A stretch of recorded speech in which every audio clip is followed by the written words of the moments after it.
Hey y'all, I'm Courtney. And I'm Sarah. And this is Bonus Tipplers, The podcast where we read all the books we used to steal off our grandmother's nightstands. and then we drink about it. On this episode, we read Fancy Pants by Susan Elizabeth Phillips. In this episode, our trigger warnings are going to be pretty substantial. We have body shaming, we have rape of an underage girl, we have homophobia, domestic violence, use of the N-word, period racism, period being the 1970s, abortion, kidnapping, bad dad for a minute, childhood trauma, a drunk driving incident, also the death of a toddler. Yeah, so it is... You would think that we're about to tell you that we hated this book, right?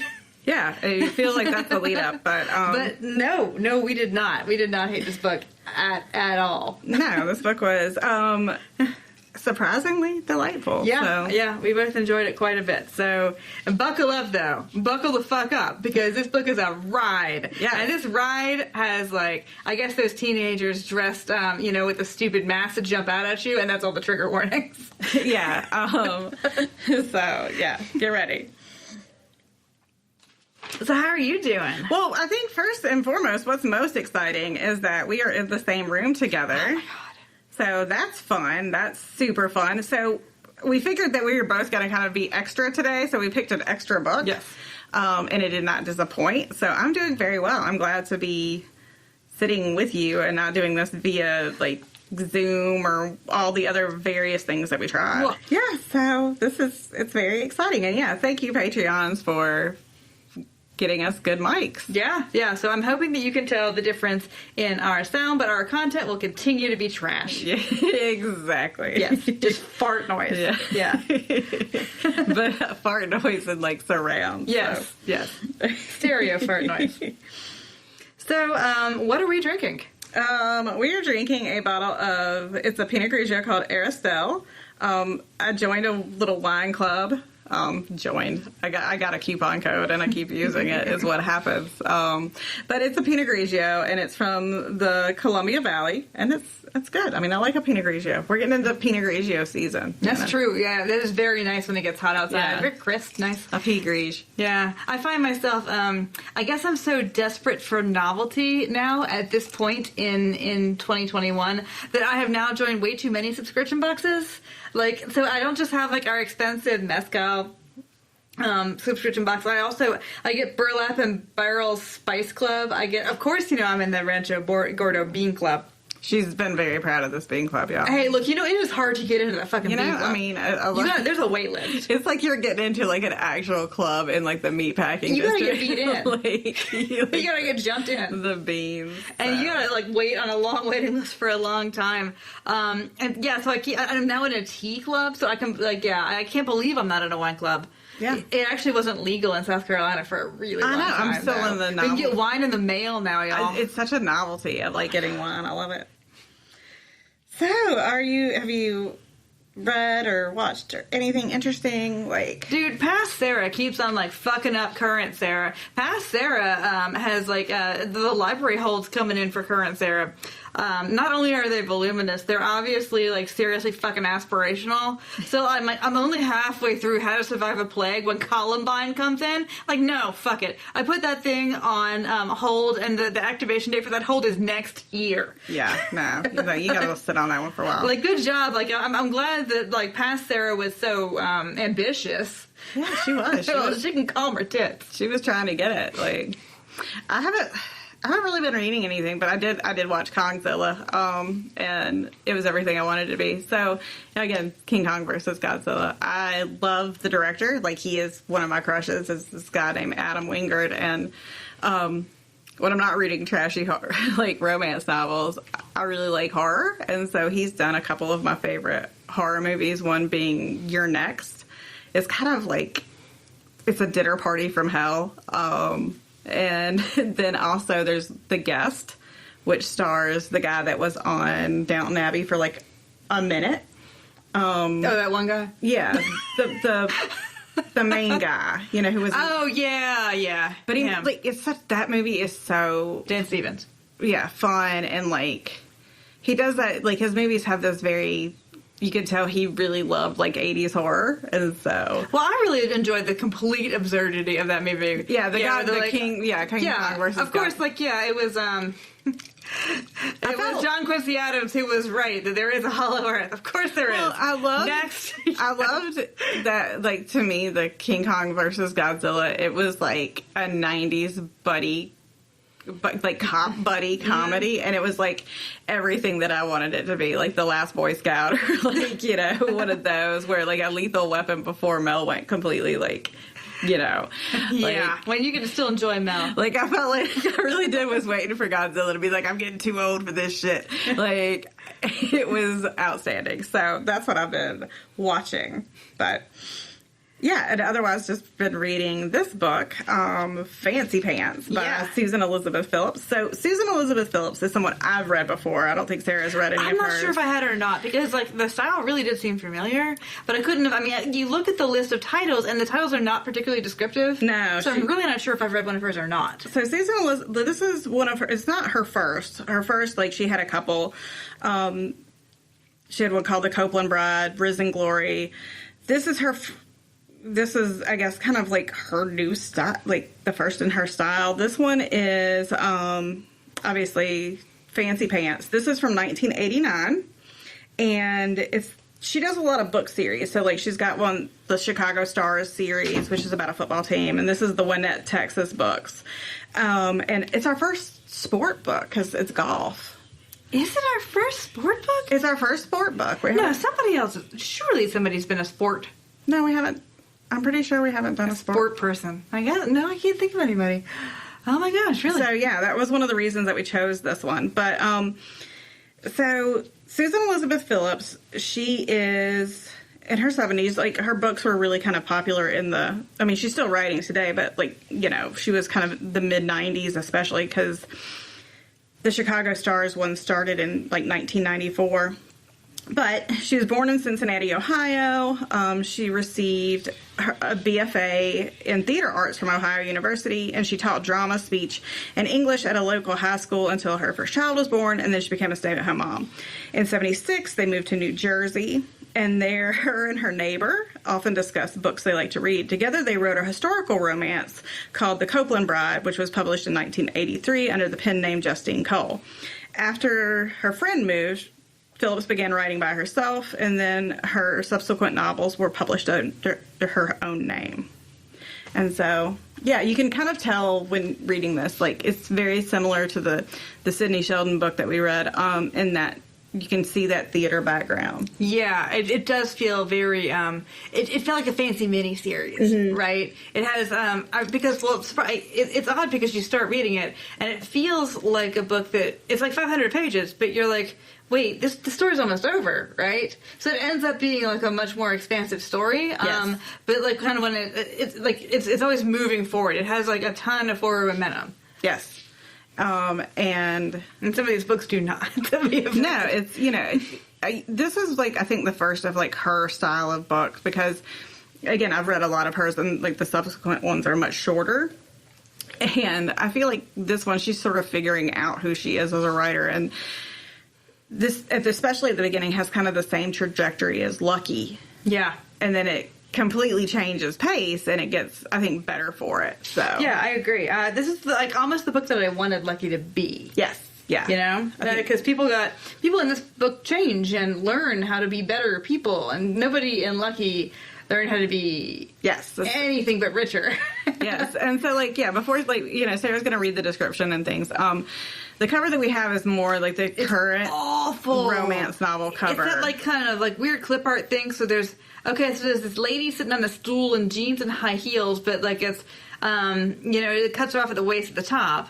And then obviously the calling sign is like Susan Elizabeth Phillips, and because the title you can barely read. And then there's a cupcake at the bottom, and it has the most butt-looking cherry Like, it is the buddiest. We didn't even deal with Cherries. cupcakes. So. I know, and it's got an American flag in it and some sparklers.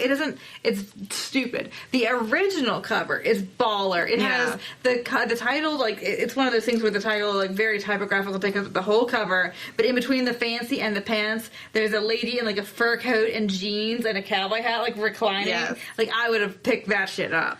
So that looks like a ride, right? Yeah. Like, before we get into the book, so this book, again, the trigger warnings and things that we said, like, there are some really legitimately upsetting things that happen in this book and things that are said, but I think that the author's, like, intention, intentions are not, it's not intentionally harmful, and so just kind of moving forward, keep those trigger warnings in mind, because very serious things happen in this book. Yeah. But I think it's handled in sometimes obviously clumsy way, but also in a way that, like, is caring. So yeah, like, for example, like, yes, it does drop the N-word, which is not okay, but it's almost like the way that it does it. It's speaking suddenly in the voice of these, like, you know, stupid fucking rednecks at this redneck bar. So it says the N-word, and that's not okay ever. Yeah, but it's not even like the omniscient third person narrator really saying that. But it's odd because it's the omniscient third person narrator, like, suddenly put itself into another thing. Yes. But, so don't think that this is like a mean book. Actually, this book has, like, one of the kind of the highest, like, EQ. This might be one of my favorite books. And again, I've read a lot of hers, and there's going to be things that we're talking about that you're going to be like, what? You guys, this book sounds crazy. But, you know. It is crazy. Yes. It is absolutely crazy. Well, let me read the back. Yeah, but I just, you know, again, for people who might be sensitive to the things that we talked about, like, just keep it in mind. Because they are all absolutely in this book. I mean, some of them more than others, but, like, this is not, like, one of those things where we have jokey trigger warnings. Yes. Like, this book has some heavy shit, especially in the backstory. But, are you ready? Ready. There's champagne and beer. There's kerosene and a lighted match. Stand back, the fireworks are about to begin. She's a beautiful British bauble at home in Europe's jet-set playgrounds. Now she's broke, furious, and limping down a backwoods road in an ugly pink Southern Belle's gown. He's a gorgeous Texan pro-athlete who can't tolerate spoiled rich girls. No way is he stopping his car for this woebegone surly Scarlet, not unless he's in the mood for a little entertainment. Meet Francesca Day and Dallas Bodine, two incredible characters who have become one of contemporary romance's most famous duos, and whose tangled love affair is at the heart of this ravishing New York Times bestseller from award-winning author Susan Elizabeth Phillips. Come enjoy the adventure of a lifetime, an irresistible story that's touching, hilarious, and passionate, all at the same time. That's actually really good back cover copy. That is a good. I don't know if that's the original back cover copy. I like it. Yeah, because it's not like there's only a few ellipses. It's so this plot, shit, fire a lot happens in this book. I think we always say that, but, like, whoa, what happens in this book? This book starts off again. It very much has that same lucky beginning, in that we start with, like, these, you know, European aristocrats, but it starts with their the conception of the main character. Like, there's no need for it to go back to the far, but yet it does. She's conceived in the first section of Harrods. Yes. After hours and Harrods. And then we gotta go, this plot is a lot. So her mother was this, you know, British aristocrat. Her father is a gambler named Blackjack. I was like, all right, I see you trying to steal that Jackie Onassis dad thing. They meet, they have this torrid love affair, they get married. Blackjack dies on the road in Monaco. No, she murders him. It's pretty fucking clear that she murdered that man. I thought his brakes went out, right? Or something? Yeah, sure they did. I don't know. Yeah, wow, it's wild. But, like, not before he does this, like, I think it's supposed to be super romantic, but it's, like, you know, it's sexy, but it's also, like, side-eye. Yeah. Like, they said that he like, pays them to get into Harrods, and, he just robes her throughout the store. I know, yeah. Yeah, they fuck it out in the... the first section of Harrods. Yeah, like, on that, like, that platform that you stand on, like, with all the mirrors around. Yeah. Like, that's where there was still a fur salon in department stores when we were kids. Yeah. Yeah, they do it on some furs in front of some mirrors. She gets pregnant. And then they had to run because then the night watchman comes. Yeah. Yeah. She gets pregnant. They get married. It's a dissatisfying marriage. She probably kills him. Yes. But she and the most important thing about her actual life is that she used to be fat. Yes, she was like, but like, not even seriously. Oh my god, she was just like a little like round of angular. Like, yeah. And so her daughter is born, and she is just. Like the mom just gives that kid anything, and it's she's terrible. So it's very much again like in Lucky when we have a limp, right? Yeah, Olivia and her daughter. So Francesca, her daughter, is beautiful. She's beautiful from day one. She has an affair with, Prince Charles, that kind of thing. Her mom never tells her no. She also never has female friends. No. And she has like quote unquote female friends, but they're obviously not really her friends. And so she like keeps it a big secret that she has like, I guess it's like flippant to say a problem with sex, because she tried to like lose that V card when she was like 17 and got raped for her troubles. Like it in a really, really actually upsetting scene. Like it's not like passed over or anything. It's awful. And then she has a couple other just unsatisfying encounters. So, but it's like a secret because she has to like put out this like image, and she's this incredibly wealthy, like jet setting, like covered in the tabloids all the time. Did it with Prince Charles, like that's a fucking prize. And then she's like, "Oh, I chose not to marry him." Like, well, you dodged that fucking bullet, but I'm not sure. Yeah, she's she's supposed to be again. She's very much like Lucky. I know I keep bringing it up, but it's basically the same beginning. So her mom dies. Her mom, who basically had coddled her in her entire life, her mom dies, and she finds out that she's broke. She's title rich but broke, and she's kind of catting around with this one guy, and the guy's sister hates Francesca, because every woman almost hates her in this book. She's pretty hateful, by the way. Oh, she's awful. She's really shallow. She's the worst kind of rich person. Like. She keeps saying she looks like Vivien Leigh. Yeah, she looks like Vivien Leigh. She's obviously channeling a lot of Scarlett O'Hara business. Well, she's about to meet Rhett because she's about to get slapped about it. So she, this woman dupes her into doing this movie. She's like, oh, he won the Golden Palm, and, So I don't know if it's like Andy Warhol-ish, because, Andy Warhol did those sleazy horror movies. Yeah. I only saw the one. I think I saw Dracula. But yeah, so she goes. She's out of money. Yeah, she uses her last money to buy the plane ticket to get to Texas. Yeah, she sells her wardrobe even. Yeah. Yeah, and so to get out of there, because she's like, okay, I will be a famous. She tried to be a model before, but she's too short. Yeah, so she's like, I get it now. Oh yeah, I'll go to America. I'm obviously like insanely beautiful, and I'm sure I'll be great at this acting thing, and I'll make all this money, and everything will be okay. Yes. And she gets to she flies in, and she's in Louisiana at this point. Like, I think she's like near Shreveport or something. No, it's Mississippi to start with, because they're going the other direction. So she gets there and finds out it's like this B movie, like a titty vampire movie. Yeah. Like the kind my husband's always watching. And she's in this southern, they have, she's in costume. They've got her, in hair and makeup and costume, when she finds out basically that she's going to be in like a softcore, It's about a bunch of flight attendants who rent a house. Yeah, that turns out to be infested with a vampire. And she's like the 1800s flashback. Yes. Like to his like first victim or his wife or whatever. And, she's like, I will not be treated this way. Like, Francesca is the worst, y'all. Like, she is Scarlett O'Hara, but like she's just abusing PAs like left and right. She pours ketchup or something all over this dress, and then she does a walk off, which I always love a story. Oh yeah, yeah. Like, she got her Louis Vuitton suitcase, and all, but she has no idea where she is, and she just walks. And she's just like walking down this this highway, and enter our hero and his father figure, Dally and Skeet. Yeah, Dally, Dallas Bodine, and then Skeet. Skeet is the old, he's his caddy. Oh, come on. He is Jerry Reed. Yeah, Skeet clearly. He's Jerry Reed. He's bound down, loaded up and so they see her, and And they're like, oh, God, we should stop. Like, her dress is falling down. Like, it's like her boobs are No, out. it had this great line. Let me read you the line, because we've all been there, right? Like, on the side of a road in a Southern Belle hoop skirt. well, no, we've all been in a with our position tits where, out. we had a wardrobe malfunction we did not expect.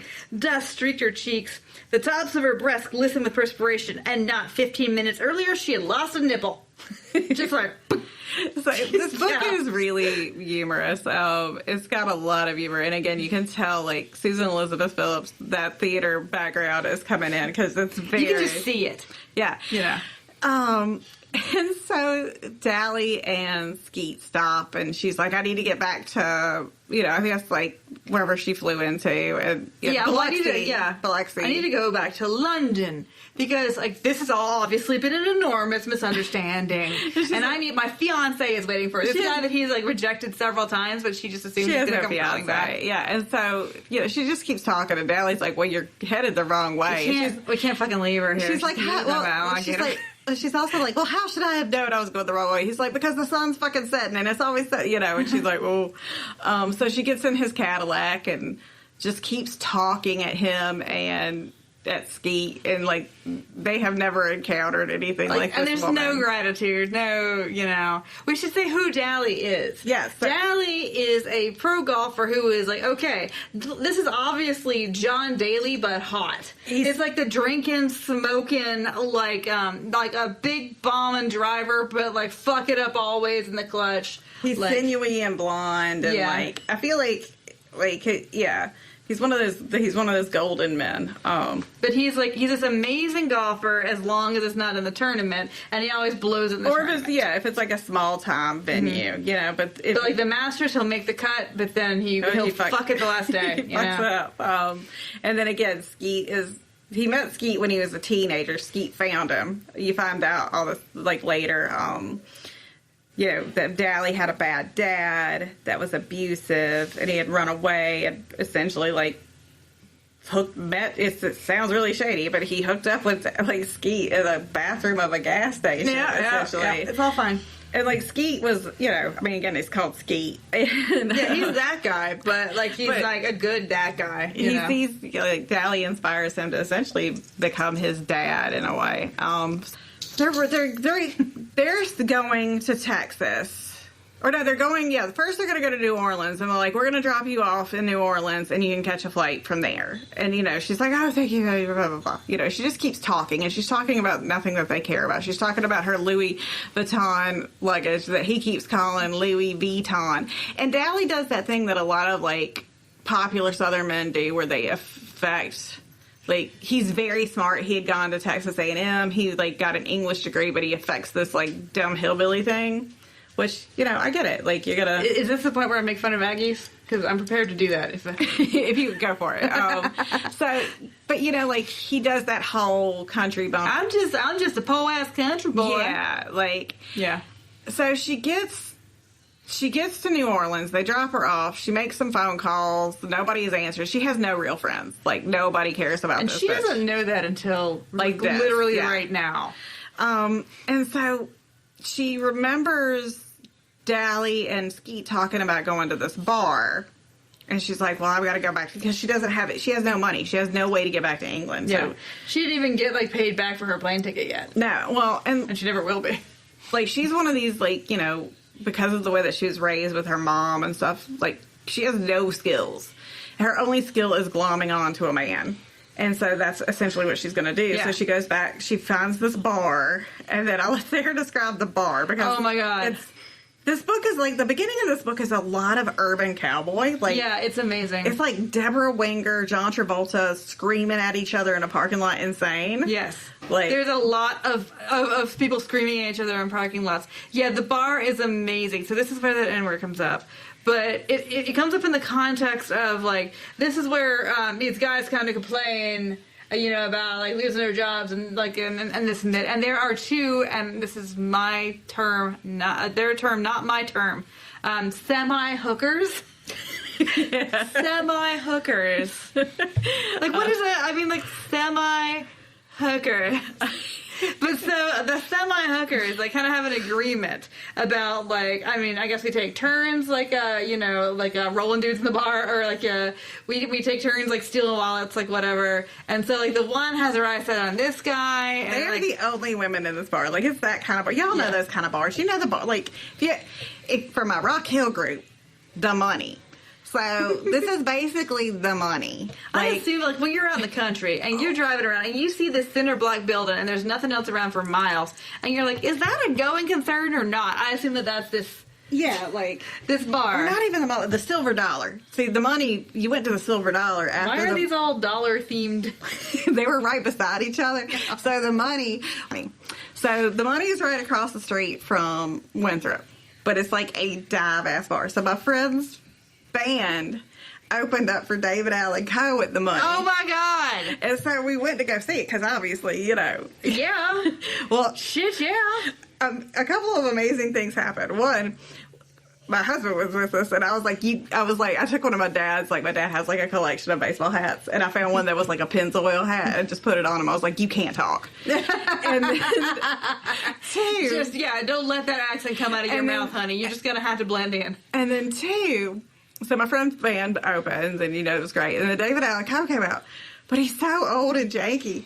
Like, he just sat down on the stage the whole time, and, like, he stood up at the end, and people started clapping because David Allen Coe got his fat ass up, and his beard was all, like, Confederate flag dyed. Oh my God!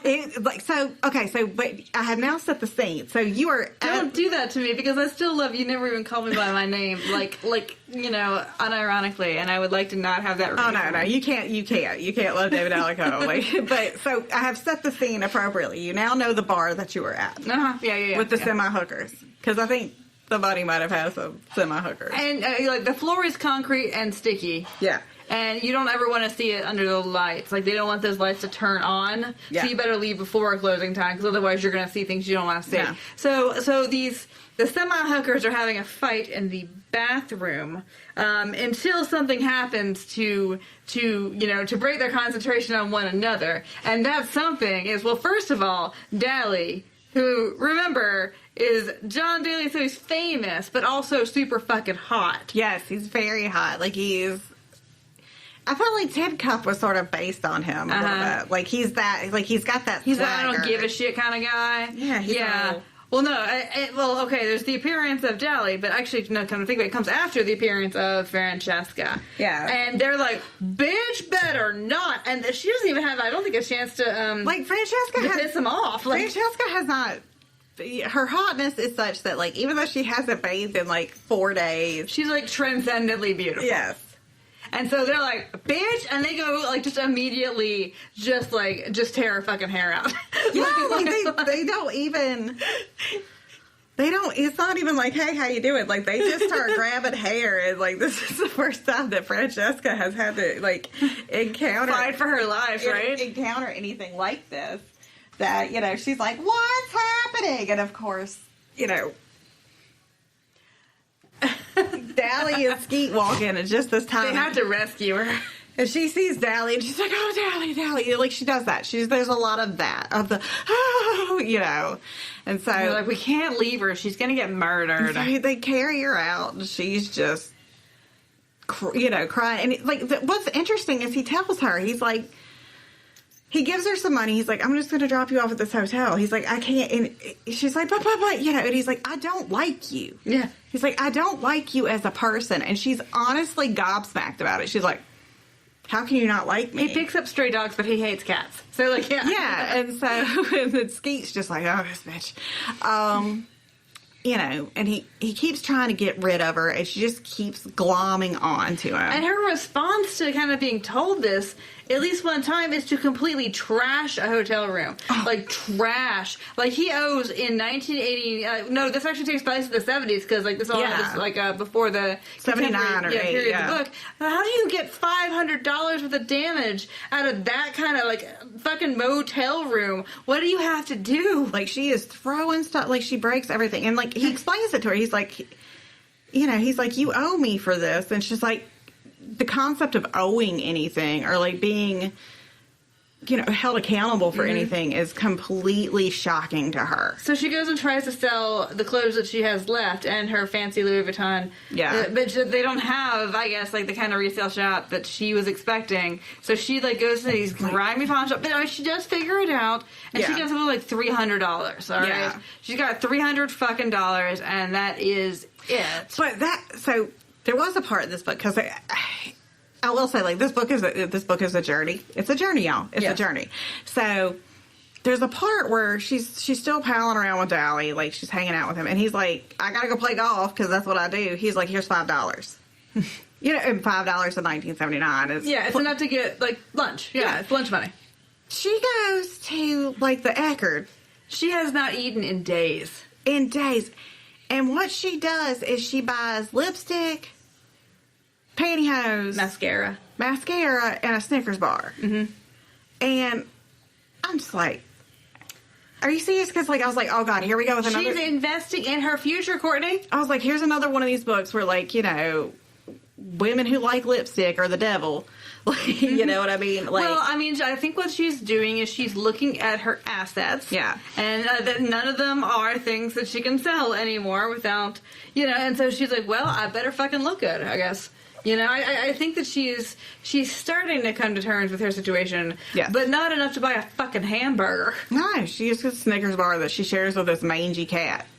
And, like, the cat becomes, like, a thing later on. So her and Dally, they keep fighting. They're that couple. Y'all, everybody's got those friends. Everybody's got that redneck couple friend. Well, not everybody, but, Yes, you do. You do, and you know it. Oh, my God. Like, those people that are just exhausting because all they do is fight. Like, but they obviously just want to fuck, okay? Just fuck, okay? So they finally do. And it's very he takes her, like, at first he takes her to this swamp, and you're like, this is going to be upsetting. I was ready for it to be upsetting, but he's basically like, just let go of this all these ideas of, like, And she's very honest. She says, okay, and it actually, like, surprises her that she's honest. She says, I don't like sex. Yeah.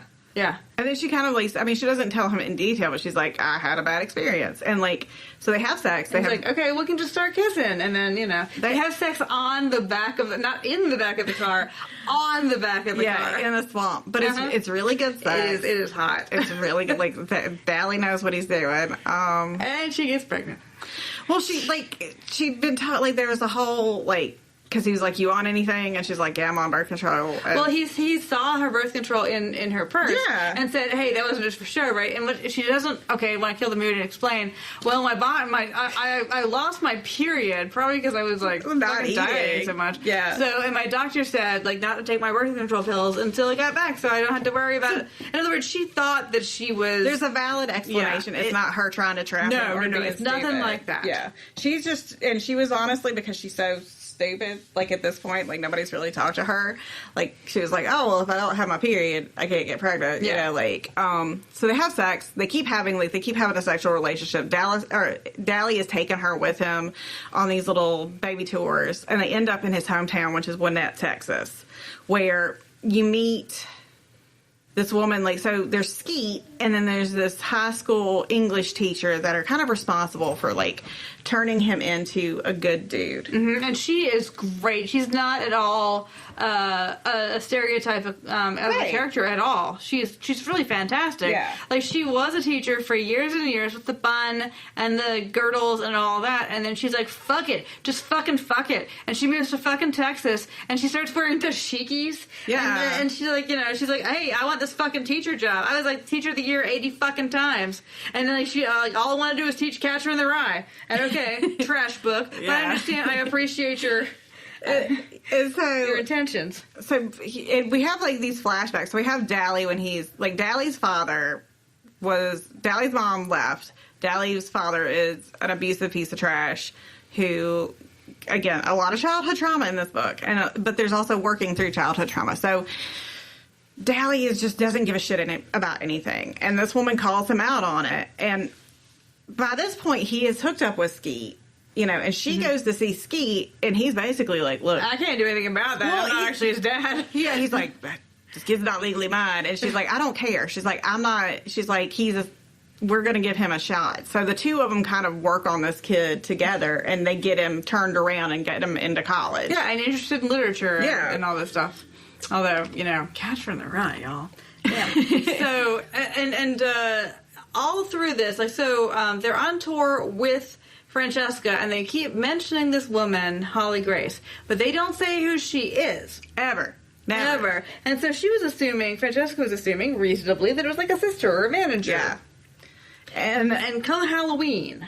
Yeah, and the other thing that you get, so you get like they keep mentioning Holly Grace, and then you also get these flash cuts to like New York City, and there's a lady who is she's a magazine editor, like she's a marketing editor. She's looking for a sassy girl.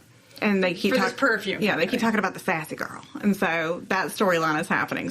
And she can't find somebody she wants somebody completely unknown, but like this very perfect, like all American girl, this and that. And what it leads you to think is that she sees these pictures. We know that Francesca's been in the tabloids, like when her mom died and stuff, and I'm sure when she was dating Prince Charles. And so it leads you to believe that she's searching high and low for Francesca. Yes, and so Francesca has sort of like acclimated again. She's depending on Dally for everything, but she's perfectly nice to... She has gotten feelings bad. Like, her feeling catch is 100%. She's never bitchy to the teacher. She's never, she goes to, like, she's always an outcast. She goes to the bar that Dally's always hanging out at. And, again... Francesca, she's telling, like, they're all telling these dumb redneck stories, and then, like, she's got this, like, banger of a story about putting a jacket on a warthog, and people are just looking at her, like, and everybody actually, and it was very funny. Like, y'all are just mean to her sometimes. Yeah. And so, okay. So, all right. So we've got this marketing executive in New York who's looking for this person, and she knows the person's in Texas. So her and her brother, who's an Abby Hoffman style kind of guy. We talk a lot about how he looks like Abby Hoffman, and like he looks kind of like Elliot Gould. Yeah. Like we just keep talking about how he's Jewish. So y'all know like that 70s Jewish look that they're talking about. It's Elliot Gould meets Abby Hoffman. He's a protester. He's never going to like submit to the man. He goes down to Texas with his sister too. Because he's on the run from the law. Yeah, this has become a trumped up charge. So they're at this bar that they're always hanging out at, and Holly Grace finally shows up. Okay, it's Halloween, and evidently, like, they keep talking about Halloween's kind of like, Halloween's coming up. And so Dally is, it doesn't explain why, really out of sorts. He's obviously there's something going on. And he's mean. Mean. And so Holly Grace appears out of, like, nowhere. She's like, oh, I'm so glad to meet you. And then, like, record scratch, wife. He's his wife. Yeah, she's like, oh, you must be, I've heard so much about you. You must be Dally's sister, Holly Grace. She's like, honey, I'm his wife. And yeah, there's a record scratch. And then there is a big old brawl in one of those, again, those kind of bars that have the gravel parking lot, like, where he and Francesca. And she is out for blood. They're, like, okay, again, trigger warning. This is a mutually abusive domestic situation where she is slapping, kicking, biting, hitting, and at first he's not doing it, like he's just trying to keep her off. Then he gets mad, he hits her, he slaps her, and she essentially does like a storm off. Yeah. And then he goes, but he doesn't go after her. And because, like, his dumb fucking ass and Skeeter both like, we talked about Holly all the fucking time. Like, you never use the word wife. Yeah. You know? So she goes stalking off, and then she comes back later, and she goes back to the house, and she hears him and Holly Grace talking, and they're talking about the anniversary of the death of their son. It's actually their son's birthday.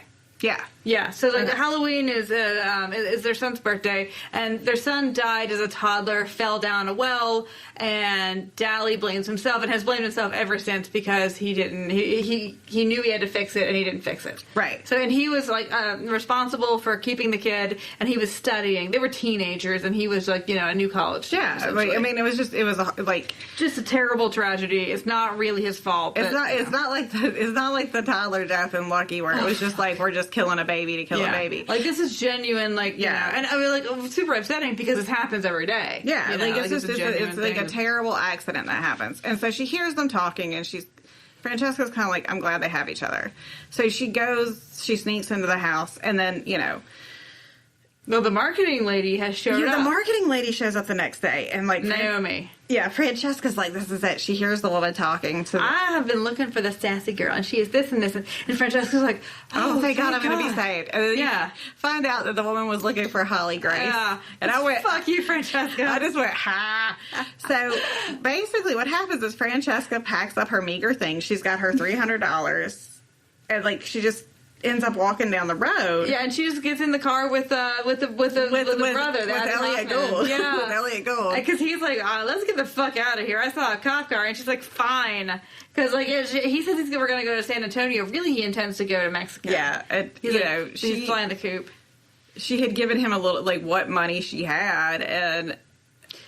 Well, no, she didn't give him the money. What happened was, like, they were in, like, the desert in the middle of, like, absolutely nowhere, Texas. And then she starts to get a little freaked out, and then he freaks her out harder, and she's like, well, then, like, I got... And she jumps. Like, she jumps, and, like, he keeps her bag. So, with her passport in it, and her $300. So she has literally nothing. What she has in her pocket is a quarter. And she looks at it and she's like, you know what, fuck it. If I'm going to start my whole life over and either die or live, I don't want to... She just throws the quarter away. Yeah, and she keeps thinking about Scarlet O'Hara. She's got her cat. She's got that ugly cat. Yeah. And so she ends up in this little shitty town, and there's a radio station, and she goes into the radio station. And the radio station is the first building she sees in miles, and she goes in and she's like, I just need a fucking job. Like, can I do radio? I can do radio, right? And they're like, no, there's no jobs for radio. And you're just obviously cute and whatever. Like, the lady who is in charge of the station is a ball-busting bitch. Yeah. And, like, not the kind that gets, like, you just gotta know her. No, she's like, bitch. She's like, I hate you. These pretty women always kicking me around. Yeah, which happens. I mean, like, she comes by it honest, but she's like, the only job we have is cleaning the fucking toilets. And she's like, I'll do that, okay? Yeah. I have nowhere else to go. I'll do that. And then she's doing that. She's sleeping in the station because she's home. I mean, it's very real. Like, it's a very real situation. And she's increasingly sure she's pregnant. Yeah. And there's she thinks about, she's been working there for a little bit. She has enough money saved now to like go get an abortion. Well, she gets busted sleeping in the thing, so she's got this terrible apartment. with a guitar hanging up, like a string art guitar. Yeah, and so she goes to a clinic, and and the clinic is actually the scene in the clinic is sensitive and. So often in this thing, they go to the abortion clinic, and obviously it's like a foretold conclusion that they're gonna like look it in the face, and of course they're gonna realize that they want to have their precious baby. It's not like that in this, really. I mean, she decides to keep the baby.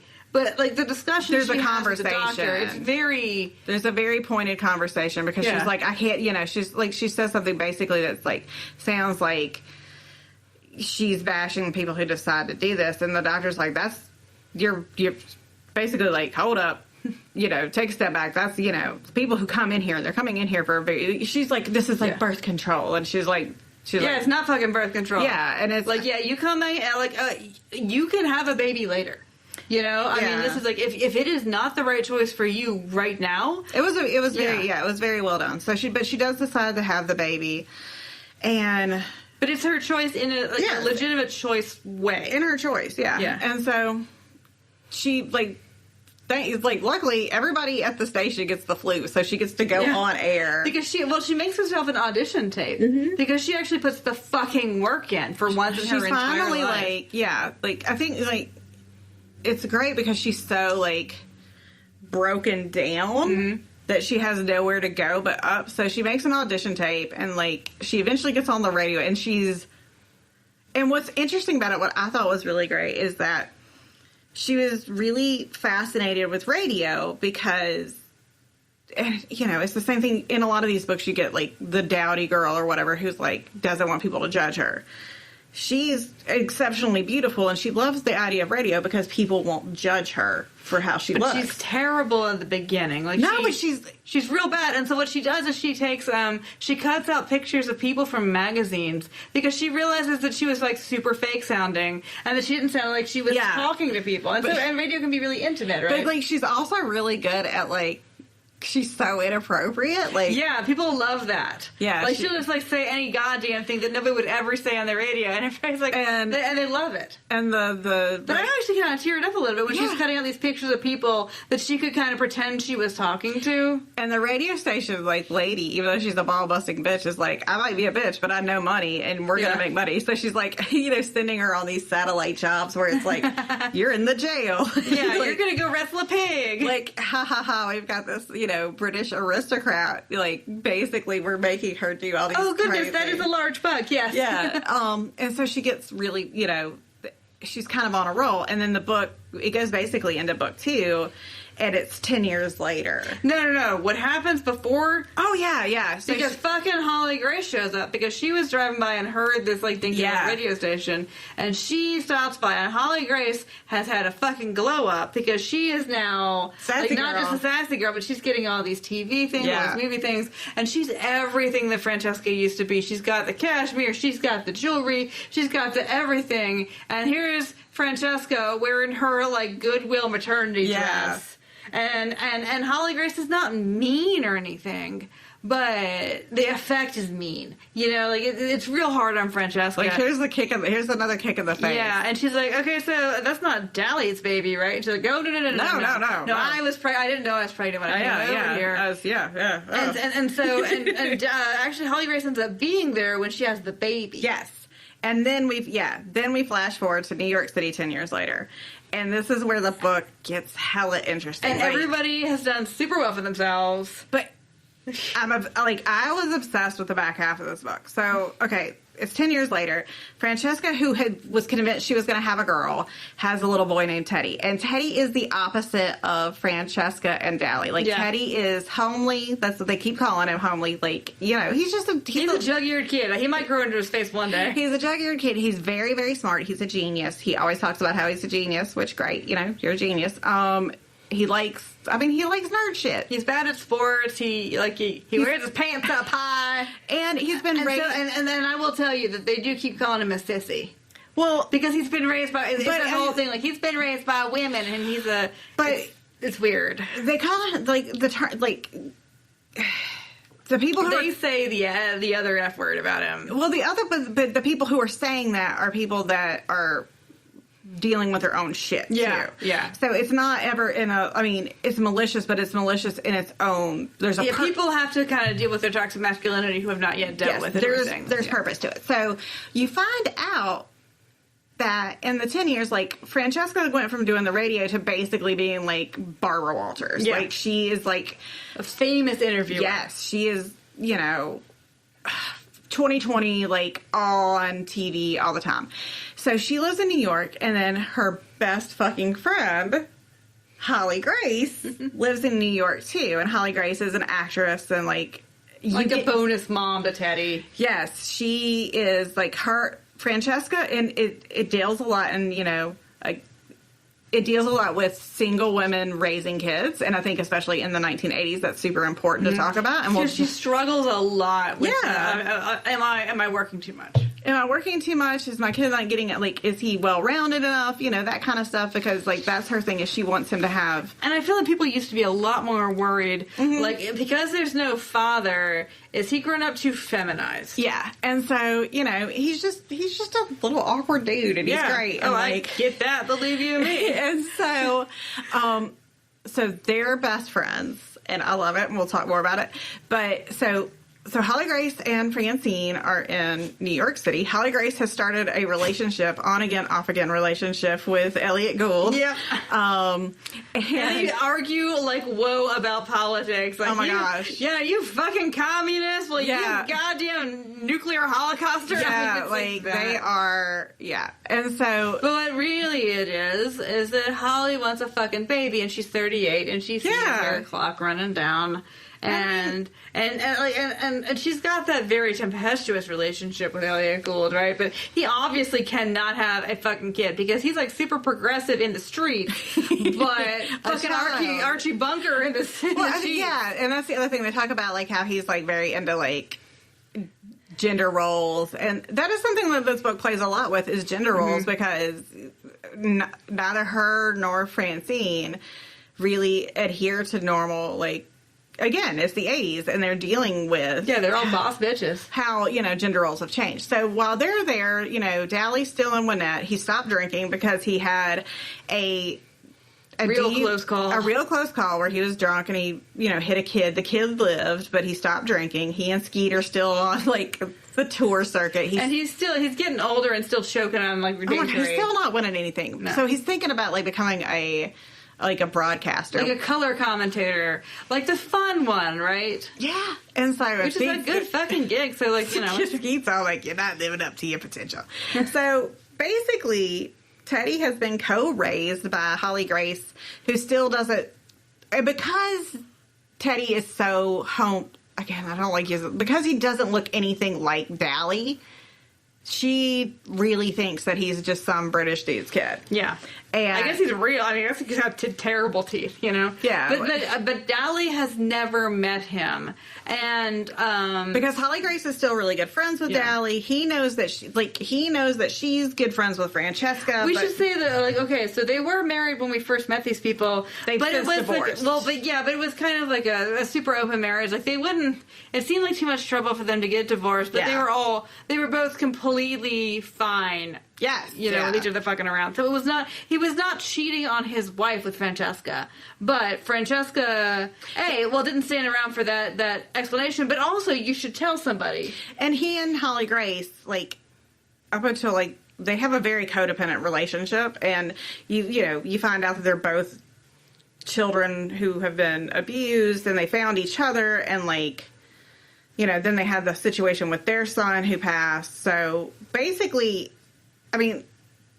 they would have sex, but it was more like a platonic... They're very similar people. Yes, yeah. Whereas, so they're two dogs, and Francesca's a cat, okay? So, the relationship, between, those two are very, very different relationships. Yes. But so she's never let Dally see Teddy, and it's because, her excuse is, it just, it was a really bad time in my life, okay? Yeah, when I met Dally. I don't want to see him again, and... Meaning, I don't want to see him again, so, Teddy's with me, so you'll never see him. But Teddy's obsessed with Dally because, Holly Grace talks about him, so he watches all of his golf and stuff. So, again, taking a moment, because the things that we're about to talk about are upsetting. Whoa. They're very, very upsetting. Dally does not respond well when he finally does kind of accidentally meet Teddy. So, yes... Teddy is at Holly Grace's because essentially he has two moms. Yeah. And it's kind of I was like... The amazing turn in this book is that if Holly Grace and Francesca fell in love and but... Yes, please give me that story. Because it was very... They're co-parenting. Yeah, Holly much. Grace is essentially Teddy's mom, too. So, Teddy is over at her house. And Dally just walks in. Because Francesca is overseas in Britain doing a thing on kids of royals. And she's considering if she should marry this well no, he's one of those dukes of a principality. It's not Prince Rainier, but it's something like that. Out of blah blah blah. So should she be a princess? And she's what she's getting. It's actually kind of really upsetting because she's getting these flashbacks of her childhood where she was asked to kind of perform richness in front of Aristotle Onassis. Oh yeah, that's right. Susan Elizabeth Phillips is I'm not making up people. She's she's just hanging out on Uncle Ari's yacht, as a kid, talking about having to do caviar tastings and stuff like that. And it's so funny because also Jack Nicklaus, okay, so Dally's personal personification of his personal demons is Jack Nicklaus, who just shows up. He's yeah, I know you didn't fucking have it, yeah, asshole. Yeah, it's the bear said that. Whenever he's doing really good, he gets this voice that is basically you ain't gonna pull that out. It's his father, but his father through Jack Nicklaus. Yes. It's bananas. So Francina's overseas. So that's why he's at. Yeah, Holly Grace has Teddy, and Dally shows up early, and basically Holly Grace is upstairs, he sees this kid. And he sees this kid, and he's it doesn't look like him at all, but it does look, and nobody knows this because nobody's met this guy, is his father. Yeah. Looks just like him. And so... And he just walks out with this baby. He takes this kid because 9. the kid's so excited because he gets to finally meet Dally. Yeah, so Dally says, like, oh, we're going to meet your mom. And He kidnaps him. He kidnaps this child. And he's an asshole to him. He's not even like a fun kidnapper. It's not like Kevin Costner in A Perfect World, all right? No, like giving him like fucking ice cream and shit. No, it's like he makes him like essentially makes him eat a hamburger with ketchup and doesn't believe him when he says he's allergic to it. Yeah. Because I guess he assumes that allergies are for gay people. I mean, like this is where all the homophobia comes in. And so like the other thing that happens is he's always and I feel like. So again, it's upsetting because it's very realistic, is that he's constantly like, why don't they call you Ted?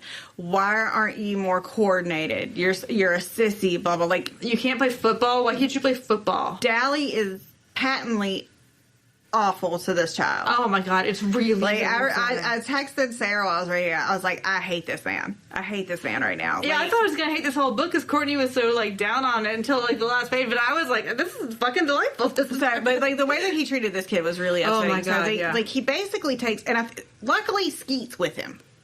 Yeah, and Skeet is trying to talk sense into Dally because he's like, this kid's such a, and he's like, well, I think he's great, and like you need to stop trying to compare him to whatever you're comparing him to, which is your dead son. Mm-hmm. And your dead son was 2. Yeah. Your dead son might have been gay. What were you going to do then? But it's the whole, like, like the ideation of, like, he's, of course, like, every year on his birthday, I guess, he was thinking, like, oh, well, he would have been going to gynecologist now, and he would have been... and, like, honestly, that's very, like, again... questions, but they handle how parents of deceased children, like, honestly, like, how you deal with it, like, if you deal with it not well, but like, every year it's a whole thing. So that part's great, but like he's terrible to this child. Mm-hmm. So they end up back in, like, they have driven cross country. Holly Grace calls Francesca telling her, like, Dally took Teddy, and she's like, do you think he'll hurt him? And she's like, I don't think she's like, he won't physically hurt him, but... But also, Holly Grace is very much on Dally's side at this point because Holly Grace believed Francesca when she lied to her that was not Dally's son. Yeah, but, I mean, yeah, so she... So, I mean, like, what if it... So Francesca's totally alone right now. Yeah. She doesn't want to call the cops because she doesn't want to get everybody on fucking... The tabloids. Because they're all, like, super... Like, it's like the Brad Angelina... Like, it would be like the Brad Angelina, like... It would be super gross, and nobody wants that. And then we'll bring the kid into it. Yeah, well, like, again, I don't think like, you'll hurt him. When Brangelina had that flight and something happened and everybody knew about it, like, she doesn't want that. So she has to fly from England back home. Holly Grace is pissy about not knowing who the father is. She doesn't know what's going on with her. Her kid is missing. Mm-hmm. And, So she's like, I bet they're going to go to Wynette, Texas. Yeah. So I'm going to go there. Please let them be there. I mean, like, they call her when she's on this yacht with this prince, and of course that makes her feel even worse. Yeah, about her work-life balance and all that. And so, again, Dally is being a straight-up dick to the kid, but luckily, again, Skeet is a good pawpaw and is just like... And Dally's not gonna hurt him. No. It's not the kind of thing where he's gonna, like, mail back a finger. But he's just basically, he's awful. He finally calls. Okay, so they're both smart, so he knows where she's gonna be. He calls, like, Sybil's house where he knows she's gonna be and says, meet me at the quarry in 30 fucking minutes or you're not gonna see me at all. And of course she can't find the fucking quarry, so she's late and all. Yeah. And he's at the bottom of the quarry. It's this creepy fucking scene. It's really, it's upsetting. Like, it's psychological. Like, he is terrorizing her psychologically. And the child's not there, and he's just, they are terrible, like, both of them, but she's got a way better reason to be terrible. Oh my God. And, like, he's just, like, a fucking nightmare. He's, like, he's talking about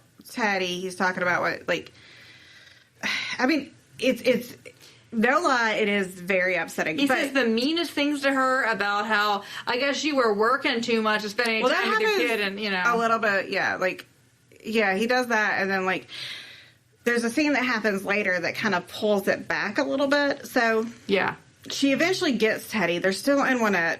Teddy now fucking hates Dally. Yeah, I can't imagine why. Yeah, and, like, she's like, you had got a rash he's now. Got hives all over him.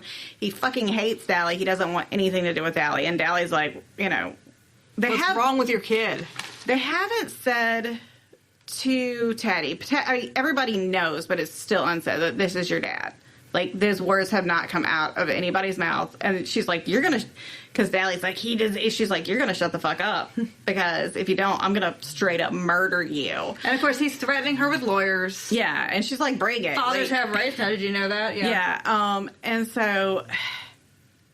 There's a scene where, like... They're back at the house. Everybody's staying in this house under one roof, which is like... Oh, and these other things happen too. Like so she's been like kind of picking up teenage runaways as her friends. Yeah. So, okay, there's Dora Lee, who she picked up as a teenage, like, I guess, semi-hooker runaway. Yeah, semi-hookers. And Naomi shows up with Elliot Gould, and the cleaning lady's popping in, and everybody walks in at the same time, and the cleaning lady is taking off her coat real slow. This is the scene of the year. So there's this mass confrontation where you have Holly Grace, you've got Dally, you got Skeet, you got the old teacher lady, you've got Elliot Gould, you've got Dora Lee, the semi-hooker teenage runaway, then you've got Francine, you've got... Teddy's upstairs at this point, I think. And then you've got, the cleaning lady who's like, what's going on? And they're all just shouting at He calls her Francine, by the way. That's why we keep... Yeah. And she hates it, but she kind of starts to like it. And so they're all like, Holly Grace is yelling at Elliot Gould. Elliot Gould is yelling at Holly Grace. Elliot Gould is really good friends with Francine, so he's like, what are you doing with this clown? Because he hates Dally. Like, it's this insanely amazing comedic, and, like, it's the perfect thing for all the, like, real world tension that happens in this, because it's just, like, it's like Clue, where it's just everybody pointing at each other, and the cleaning lady's like, and then, she's, like, answering the phone. She's like there's a prince for Francesca. She's like, there's a prince on the phone. He wants to know if you want to marry him. So like Dally like just shoves her into the car and drives to this house, and she's like, "What the fuck house is this?" And he's like, "It's my house because sometimes I need like an extra house." And it's here that they have this like, so they bang it out eventually. But what happens is like, so Dally talks about Teddy, and the two things that what he says before we start, he says this house. The rule in this house is that people do not argue in this house. This is an argument-free house. So what we're going to do is, and I thought this was actually quite emotionally smart, we're not going to sit in the car because it's too warm in the car. It's fucking freezing out. We're going to sit on the stoop, and we're going to talk about the things we need to talk about, because if you want to go inside, then you better get your fucking argument out. And then, which sounds like kind of like... But actually, they don't. They can't. They try. And they say things that are actually very kind and smart, and then they go inside and they can't. It's just too big an argument. It comes out, and it keeps coming out, and it's this very... it's such a realistic scene. Like, he says these things, like, so he says, like, he tells her that Teddy is a disappointment, and, again, she almost murders him, rightfully so. But he does apologize for some of the really shitty things he said. So, like, then the other thing that he says, he's so, essentially, like... odd. He's so, and then he says, like, well, being a working mom, like, he's never, he's just around a woman and you're never there. And she goes ham. And he's like, you know what? And it was really good because, again, like, this is a book that came out in 1989. This was a very adult, people trying to have a constructive conversation who are very angry at each other. But, like, also, like, it's, like, this book acknowledges the struggle that, like, single moms go through. And so he's like, that was unfair because he's like, why can't you don't have enough time to put him on a softball team, blah, blah, blah, blah. Like, I could pay to put him on a fucking softball team. He doesn't want to play softball. He just doesn't, like, it's okay to not play sports, Dally. Like, the nice thing, again, is, like, Skeet, from the jump, is, like, stop trying to make him you. Yeah. He's him. Like, he's fine. He's great. He's who he is. So, they eventually, because... they are that couple. They finally bang it out. It's later on, like, because they're working out. They're not working out custody exactly. It's more like because they both live these very peripatetic lives. They're just kind of staying in this house for right now, and like just coming and going as they need to do. And so they're kind of almost co-parenting in a way, accidentally. So there's this, So they bang it out. But Teddy hates Dally. There's this really interesting scene where, like, they're all together and Teddy is just, like, putting Dally on the pay no mind list, and he's like, I need to talk to your mom. And he's like, the fuck you're gonna talk to my mom? And he's like, no, I won't. He's like, nothing will happen, blah, blah, blah. And like they get into one of their heated like Dally Francine like arguments. They're yelling like it's but like it's also very scary and very for a kid. So like Teddy just comes out of nowhere and starts beating the crap out of Dally. And like literally everybody, including Dally, was like, yeah. And so, you do it, baby. And so they're in Texas for a little bit. Like Francine and Dally are, complicating matters further by continually having sex. So yeah, not helping anybody. Holly Grace and Francine haven't really talked until like the morning after one of their sex bouts. Yeah, and Holly Grace just busts into the bedroom of his house, like not the house that like is gonna everybody's house. And Francine does that covers over her thing, and like better fucking be Francine. Okay, so Dally, I want your fucking sperm. And like what the? It ends up this conversation where Francine and Holly Grace are talking, and Dally's like, but like that. They're like, women are talking. Like, it was very like, and he's like, well, I'm just leaving. So Holly Grace is again, she's 38. She's so desperate to have a kid, but she just sees Dally. It's like. It's not even that she wants Dally. She just wants a kid. It doesn't matter how she can get it. And, like, she's like, but this is not the way you approach that. But I think, again, what's interesting about it, obviously it's not the way that you approach it. But I will say, for somebody who, like, that has experienced child loss, and then, like, for me, like, infertility after child loss, I mean, it's not the same, but, like, that desperation that basically, like, if I had the money, I would buy. Like, you just want to parent something. I'm just saying, knock on the door and say, I'll meet you in the kitchen. Well, obviously, but I think that what's really great about it is, and then, like, nobody says, like, okay, turkey baster? No, she's all like, I intend to fuck him. Is that a problem with you, Francesca? But, again, what I took from it was that kind of Holly Grace's desperation. Like, just wanting to be a mom so badly. I mean, she loves Teddy, and she knows that she's, like, Teddy's mom. And there's another great part in the book where, like, Francine and Dally are arguing, and he says something about mothers, and he says something about Holly Grace, and Francine says, Holly Grace has been a better father to Teddy than you could ever pretend to be. And I really liked that. But, like, yeah, so, I mean... Which also gives a lie to that whole, like, the kid's a sissy because you're a woman. You don't think Holly Grace knows how to throw a fucking football? Exactly. So, like... Holly Grace can throw a football, okay? So, yeah, she should have stormed in and been like, hey, I'm going to steal your man's seed. But, like... right now, you ready? You ready to go? But I also understand that just, like... That just shaking desperation of, like... Especially when you've had it and it gets taken away from you. Her timing is not great. No, it's not great. But I'm saying, like, again, for somebody, like, it's one of the few times, like, especially because we've dealt with so many books that have baby death in it. Yeah. Because, man, they'll throw that in for nothing, won't they? But here's the thing. Like, this is the first time in all the baby death books that I've felt seen in a baby death book. Like, and okay, the baby death is not gratuitous in this. No, but what I'm saying is, like, for the parent, like, I felt seen. I was like, okay, this gets it a little bit. Like, it gets that, like, compulsion, that desperation, that, oh my God, I would do anything thing. But, so, they end up back in New York. She's got Teddy. Teddy is basically, again, like, fuck Dally. Rightfully so. And she's having trouble in school because she's got this, like, real rules lawyer of a gifted teacher. So that's, like, a sideline on this, but, like... Yeah, so he's like... But also what's interesting... So, like, all of his authority figures are fucking on him right now, you know? He's just... Yeah, it's been a rough time. But, Skeet, who has never liked Francesca and has never, like, made bones about it, he takes Francesca aside before she goes, and he's like... Dally's thinking about becoming a commentator. And she's like, yeah, that's fine. Whatever. And he's like, no. Like, Skeet all of a sudden has, like, this weird insight. He's like, he's never going to grow as a man until he wins one of these things. Like, he's essentially like, when you understand why he don't win them golf tournaments, you'll understand why he's a shitty fucking father. Yeah, and so he's like, okay, that's like opaque, Skeet, but sure, thanks. But he's also like, my brand trying to fix it isn't fixing it. And Holly Grace sure ain't fixing it. Yeah, and he's like, she's like... They're just too tied up in each other. And she coddles him. So he's like, you get him to win one. Yeah.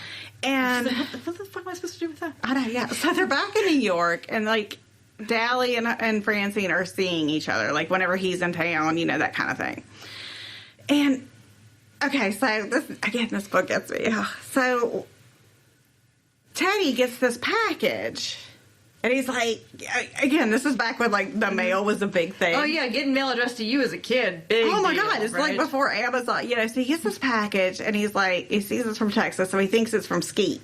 Well, he don't know. At first, he's like, what the fuck did Dally fucking send me? And he opens it, and he sees it's all these things. Cool things. Yeah, and he's like, well, it has to be from Skeet, because Dally wouldn't send me, like, a pocket knife, because Dally fucking hates me. There's a pocket knife, there's books. There's like, it's a perfect, like, this kid's care package. And then there's this little sweatshirt. Aww. There's this little sweatshirt that has his name on it, and then on the back it says, it's got a skull on it, and it says "Born to Raise Hell." It's so cute. And the kid wears it all the time. This is one of those, like, bloody-minded kids. Yeah. Yeah. It's so great. And so... But he assumes that there's no way Dally sent it, right? It has to be Skeet, because Skeet actually gets him, and Dally just wants him to be something that he's not. Yeah. Right? So Dally probably would have sent him, like, a fucking tutu with a "I hate you," like, written on it in glitter. Or like a basketball or something. So, okay, so her and Dally are, like, hooking up, and then Dally's going to ask her to marry... Dally asks her to... Oh, shit, I forgot the name of the fancy restaurant. The fancy dinner. Oh, God. It's like Lutece. Yeah. And like one of the few New York restaurants that I know the name of. And basically he's like, will you marry me? And she's like, I'm not going to marry you unless you marry, like they call it like the Wasters or something. It's like. No, it's, okay, she says, I will not marry you. I will not. And he's got like this Tiffany box and everything. And she's like, this is the hardest thing I've ever done. So I but at the end of the dinner, no, it's actually a different dinner. They go to, like, a couple of weeks later, they go to a different dinner, and he is going to take the commentator job, and he is going to, like, not play in the Lasters. He's not going to play in, like, and it's so weird. They have all these real golfers, but, like, the big tournament is a fake tournament. I mean, they're talking... It's the U.S. Classic. They're talking about, like, it's so wild, because they are talking about, again, Jack Nicklaus, we got, like, Chicha Rodriguez, we got everybody. Steve Ballesteros, yes! and, like, he's all upset because she thinks Steve Ballesteros is hot, like, Fuzzy Zeller's in this. All these guys from, like, that my parents used to, like, drive me to tears and boredom watching golf. I played golf a little bit, like when I was, like, a young professional, I guess you'd say. And I really enjoy it because you don't have to, like, play with other people. And I hate other people. You can play against the course. Well, I love my parents' house was on a, my parents' house still is, like, they lived on the golf course, so like, it was always interesting to go and watch, like, just drunk guys, like, whack balls. And, like, my beagle, whenever we go there, it's the best story. I have a lot of stories like, tonight. So, you know, I have a beagle that is always on the show with us, but, we were at my dad's house, and we lived again, right on the golf course, and there was a guy out there. We live mid-range, and guy got out of his golf cart. He's doing his little shimmy. I'm doing a shimmy. You can't do my shimmy. He's, see my shimmy. He's doing the shimmy. And he lines up to drive it, and, like, right when he swings, the beagle, like, lets out that beagle, and the guy, like, jumped and fell. And it was amazing. So, So the moral of the story is... sorry. All the golfers are real, but the schmasters. The schmasters, the fasters. But so she's like, okay, you need to at least play this last tournament. Like, you need to, like, move that contract date and fucking win one. And he's like, no, I'm not going to fucking win that tournament. I never fucking win these tournaments. And she's like, and so you're just going to be a commentator, which is great and all, but you're just going to admit you can't win. Like, she knows that, like, because they have that hot cold relationship, like, the only thing that is going to overpower Dallas Bodon's trauma is him being pissed off at a little British bitch. and like, yeah, she suddenly, like, she has like a breakthrough in her brain, and she understands what Jerry Reed was saying, and she says, guess what, motherfucker, I'm asking you to marry me, but I'm only asking you to marry me after you win this tournament. Second place is not good enough. And then she just like drops the mic. She said, I want that trophy. I want that trophy in my bed. And so, you know, the first couple days, and he's like, you fucking bitch. And she's like, yeah, I am. The first couple days are bad. So she's like, fuck it, we're going. And so like, she's like, Holly Grace, Teddy, come on.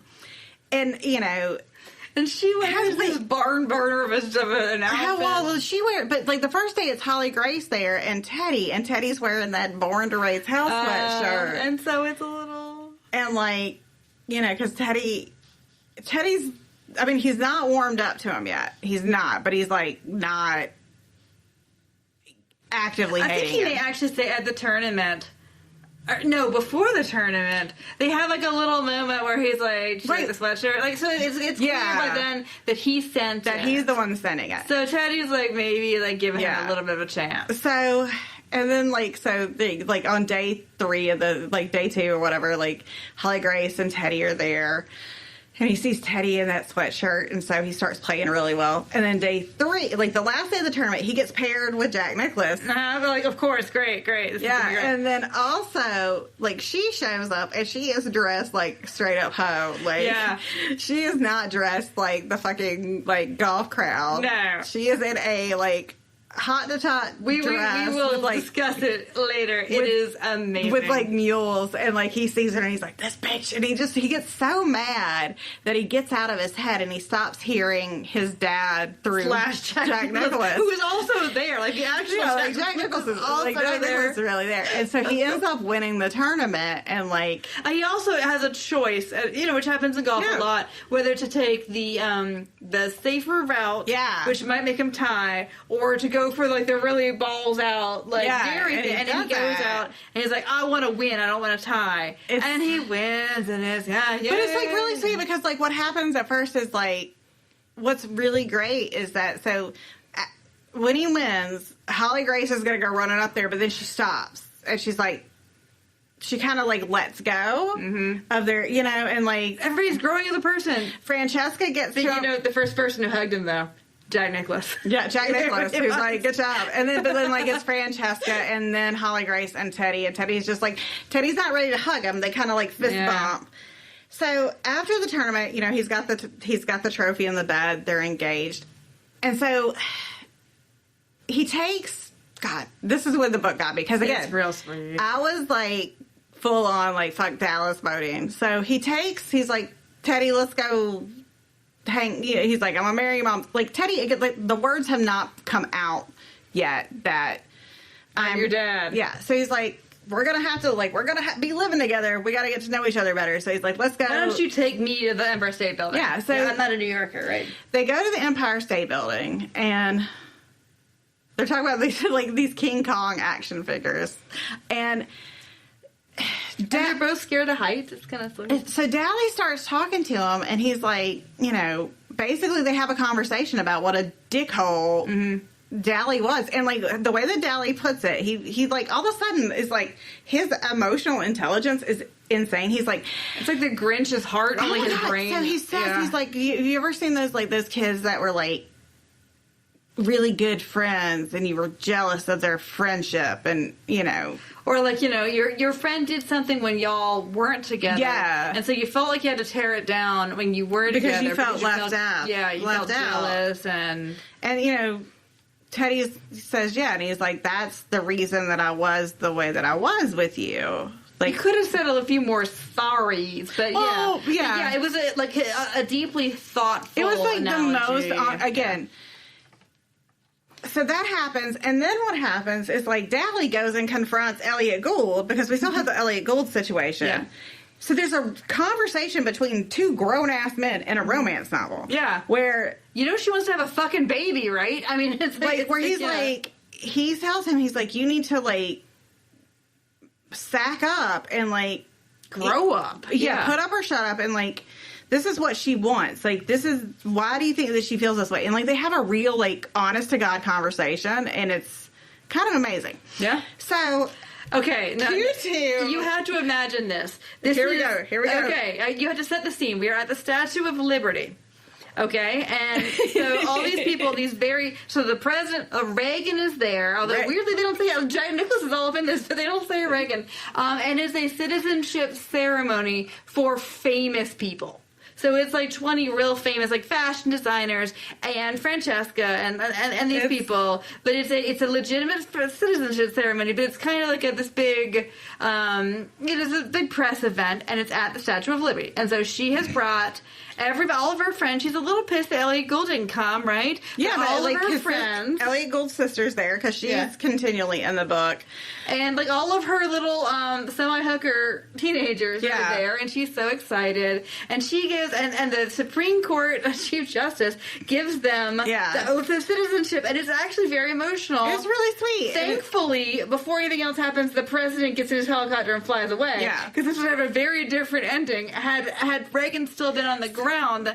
So remember, Sarah talks about the Teddy's got the stickler teacher that he's got to do a civics project, and like it's got to be amazing because his teacher doesn't like Teddy, and so keep that in mind. Several things happen at once. Francesca gets her citizenship, and it's all about basically like it's not done in a jingoistic or like pandering way. No, it's just very touching. It's really nice about like how basically she remade herself into this person that she is, and that, you know, she would not have been able to do that if she hadn't come here and lost everything, essentially.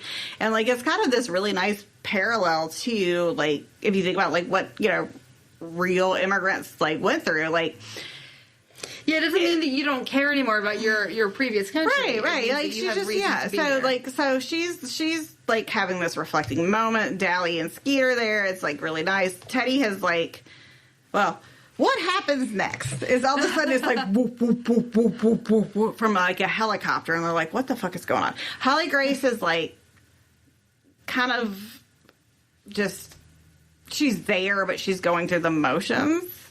Because, again, Elliot Gould has stomped on her heart. Yeah, she wasn't able to get any sperm out of Dally. Yeah, she couldn't get any. Well, I think, you know, so she's just there, and all of a sudden I get of a helicopter, and like they look up and they see hair. They see Jewish curly man hair. You see somebody who's not a very good skydiver because there's a banner behind him, but he like the wind's not catching it, so nobody can read it. Yeah, like this man planned a skydiving thing, but he hand painted his skydiving bag. Like this man is rich. He is now he has become like a civil rights lawyer or something. Like he's got enough money to get a sign printed. But no, he does his own, and it says, "Will you marry me?" And on the back of it, it's like, "Is that a dumbbell? Is that a dog bone?" Like nobody knows. So Elliot Gould comes flying out of the helicopter and almost dies. Like he just lands, and like Holly Grace, so like once she sees the curly like hair, she's like, "Fuck you!" And she goes running, like, "I'm gonna kill him." And as this happens, we should say somebody busts out a window in Liberty's crown, and a yellow banner comes flying out. It says, "No nukes." And so, and they're like, "Teddy." So, what happened? Like, so they're dealing with the Elliot Gould situation where she's like, they're like, why is there a dog bone on that? She's like, why'd you, what barbell? Like, we're going to lift weights. And he's like, no, it's a baby rattle. I'm going to give you a baby. And so her and Elliot Gould like fall into each other's arms, and it's very sweet. And then like Dally and Francesca are like, oh, that's nice. And they're like, wait. They've been looking for their child. Like, their 9-year-old who they lost on Ellis Island. Yeah, but they're also worried about it. Well, like Liberty Island, they're like, it's not that big. Yeah, they're right? like, Liberty. I mean, because Liberty Island. I mean, if you say it's not that big, but I know. But then all of a sudden they're like, I mean, I know it was the 80s. But they're like, wait, where's Teddy? And then they see this no nuke sign, and they're like, fuck him, Teddy. But then again, we shift gears again because the cops have come. Because Elliot Gould has just jumped out of a plane with a banner. So then what happens is Teddy was the one to put the no nuke sign out. And it was something he planned. That was my civics project. It was his civics. It was something he planned with Elliot Gould. And I didn't mean to break the window, but our arrangement to have that window open didn't work. He's a 9-year-old who is like talking to NYPD, which is a scary fucking thing, and Francesca's just, she's a mom. Maybe it was the Park Service. Like, I don't know if it was the Park Service. She's losing it at him, and like he's like, I'm not gonna cry. I'm not gonna, because he's 9, and he's like, I don't want to cry in front of Dally. I don't want to cry in front of Dally, because again, the whole toxic masculinity thing that happened, and he's just looking down at his shoes, and he starts crying on his shoes, and basically Daddy's like, Francesca, give us a second, and she's like, I don't know. She's like, I don't know. I mean, you don't have a great track record, and he's like, just give us a second.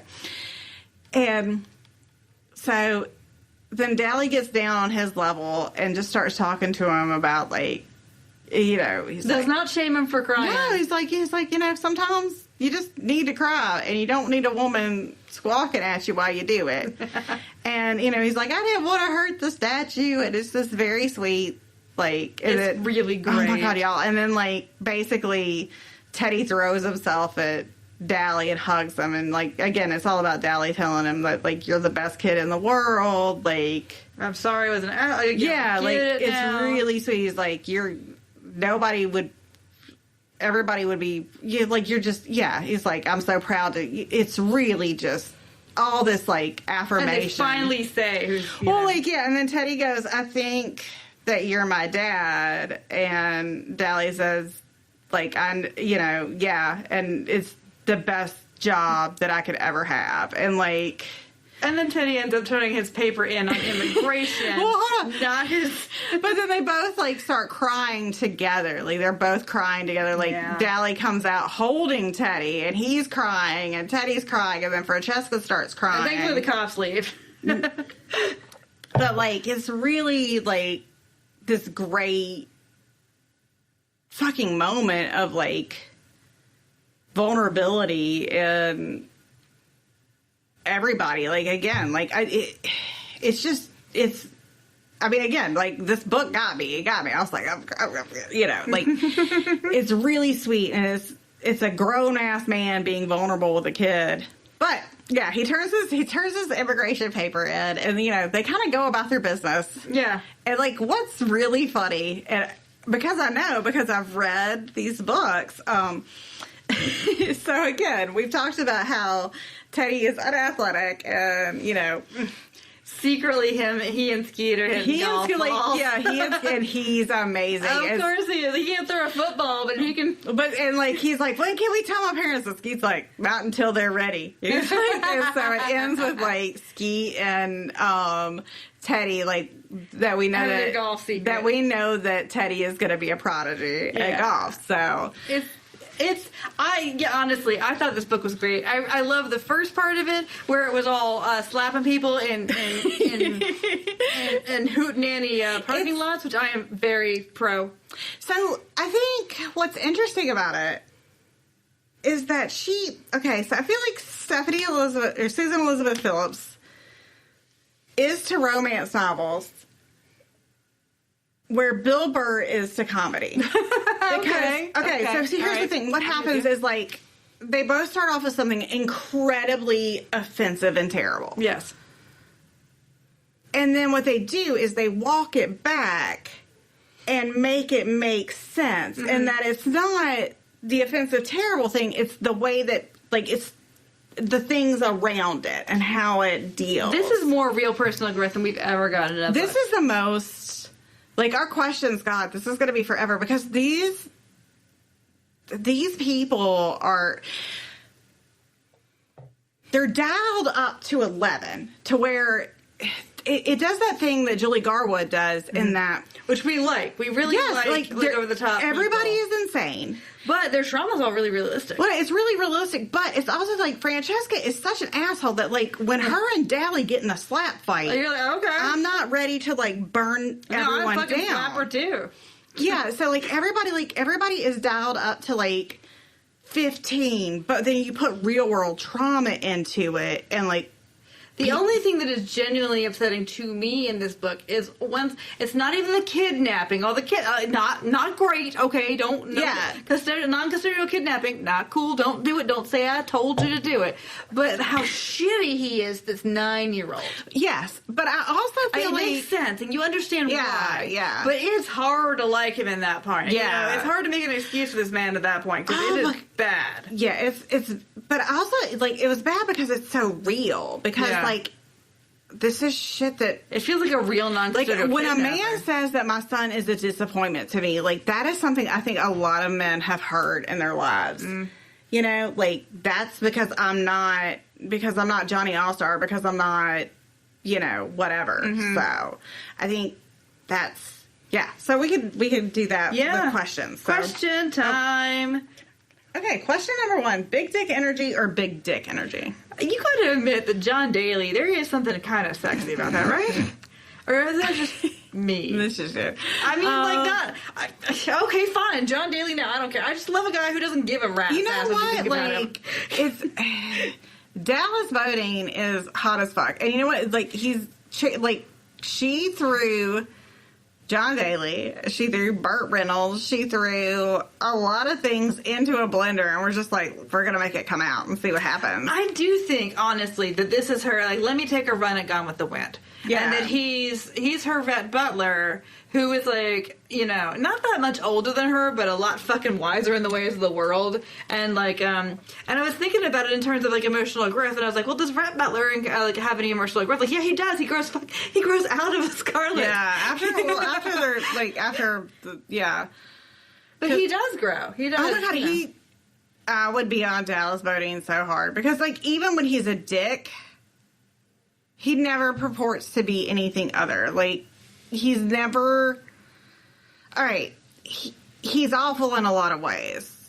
The kidnapping thing is disgusting. Yes, it's really disgusting. The way that he treats that kid at the beginning is disgusting. But I feel like more than anyone else in one of the books that we've read, like, his redemption arc is so good, because what happens is it's not just... A lot of those books do the show, don't tell, like, all of a sudden, I'm just a nice man that wants to be around my family. Like, we see with Dally, him being like, I fucked up. I'm going to own it. I'm going to tell you that I fucked up. Like, nobody... To me, for me, nobody has ever been sexier in one of the books that we read.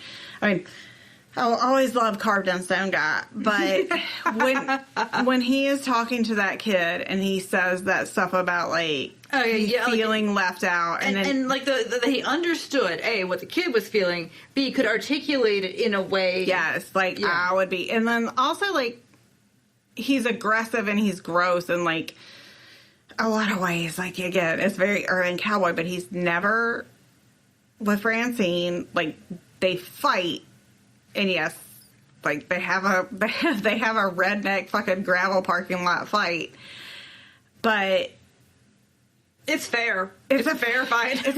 Like, you know, he's being abused too. He's the product of abuse. He's never had any kind of fucking therapy about it. Like, he is doing the best that he can. You shouldn't hit, but if you're gonna hit, it's a fair fight. Like, when you're being assaulted too, like, I feel like it was well balanced. That sounds terrible, but, like, I think it's very true to life, because I think that's the one thing is, like, we always talk about abuse from this one angle of, you know, a big burly dude just being abusive. And we don't talk about people who are in toxic relationships and how they abuse each other. Yeah. You know, being, you know, male, female, female, female, male, male. Like, you know, these things happen. People get in these really awful relationships and they hurt each other actively. And they're this kind of addicted to drama relationship. Yes. That's not exactly what this is. It's more two people who don't know how to ask for what they want. Right. And so... so it's not exactly like your cousin that y'all got, alright? And they're always like... always fine, yeah. You're like posting that to that trashy subreddit all the time because they're always like calling each other out on Facebook. And then you look around because you're like, yeah, you leave his ass. That's right. And then you like, no, never mind. But Why are you talking about baby daddy that way? Because you... Oh, never fucking mind, okay? Why do I talk to you? I feel like Dally, like, again, I got, like, a real Tin Cup vibe from him. And, like, I just, like, he's got that, like, swaggery... It worked. It worked. And, again, even when he is problematic as fuck and terrible... We've had so many problematic as fucking terrible people, but, like, he owns his shit. Like, he is the only person who has really taken ownership of being... That's absolutely true. ...an asshole. And, apologize for it. Like, obviously, you know, in a real-life situation, you would want more apology, but, like... But it's a pretty good apology, honestly.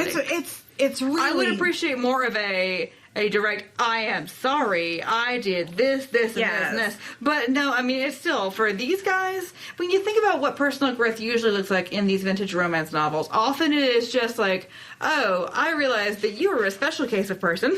It has the highest emotional intelligence of anything that we've read. Yeah, it is great. Like, when it is, if he had not been so terrible, you would not have had that satisfaction. No, I mean, it's so, and I feel like it was really realistic because I think there's so many, like, especially, I don't even think it's a Southern thing. I think it's just a male thing of, like, expectations. And I think, again, for, like, male listeners, having those expectations put on you and when you don't meet them and having someone be like, well, you're a disappointment because you're not... You know, think about, like, King of the Hill, like Bobby and Hank. It's done in a humor. And this is 1989. Yeah. This is a book in 1989 that is tearing down toxic masculinity. Yes. That's incredible. Yeah. And, like, I think it's really... And not in a stereotypical way either. I think it's really easy to look at this book and look at all the problematic shit that happens in it and dismiss it. But I think that what Susan Elizabeth Phillips is really trying to do is, like, she's really trying to deconstruct some shit. Mm-hmm. Like, and she's trying to show, like, what would a healthy man look like who had grown up in this toxic masculine framework, who had experienced trauma, and who wanted to be an adult. Yeah, and you know, like, even though he's how would he make amends? How would he address even though he is saved, like, life? he is saved, and, like, Skeet's great, but Skeet's also got his own shit. And we talk not like the best. It's not like Skeet's gonna be like, hey, I'm gonna put you in therapy and we're gonna get this sorted. Like, it's real world shit. Yeah, so. Skeet's never gonna be like, I statements. But also, I mean, the other thing, like, they always talk about, like, Dally on the golf course is, like, wearing a baseball hat and, like... Smoking. Oh, God, yeah. He's, like, just rangy and hot. Like, it worked. It worked for me. Is this you admitting that you would fuck Kevin Costner? I'm a little confused about here. I would fuck... Well, I mean, it depends on which one. Like, I'm gonna, you know... I would fuck the Kevin and Costner from Bull Durham. I have to admit that. Oh, God, that is the sexiest man ever. God. What are you talking about? Like... I feel like he's very much like Kevin Costner and Bull Durham. He's like my boy Don Johnson in Tin Cup. Like, well, see, that's the thing. Okay, so Tin Cup is like they were trying to Bull Durham again. Yeah. And I'm kind of glad that it doesn't exactly work because it is more of a like a fuck up, like washed up. I love it. Like, I felt like it was very much like he's Sonny from, you know, Miami Vice, and that's my Courtney ideal, so I loved it. Okay, so would you talk shit with or about the heroine? Before or after she scrubbed the toilet? She's so interesting. Okay, because SEP, Susan Elizabeth Phillips. Okay, like, Sap. We'll just go with Sap. Like, makes a point to say, like, even when she was at her bitchiest, it was never malicious. Yeah. But, I mean, she was very hurtful. She's awful. She was awful. Like, pre-toilet scrubbing. Yeah, she was not... Yeah, there wasn't malice in her. There was just, like, constant carelessness. Pre-toilet scrubbing, I would have totally talked shit about her. The second she touches that toilet, man, I'm ride or die. It's like, I'm, like, going quick, because, like, Bechdel to Bitch, we're going to be spending 5 hours on, because this book is so interesting. But yeah, like, she does this really, she's awful, and she's patently awful, and they make no bones about her awfulness at the beginning, but then by the end of it, she's she's gotten everything back that she had at the beginning. But only this time she earned it. But you know what I think? What I liked about it is that she is one of, again, we talk a lot about the Susan problem. The the lipstick girl. She doesn't. I mean, she's still essentially the same person, but just more developed. Because, like, if you think about it, like, her growing up, she never got to grow up. No.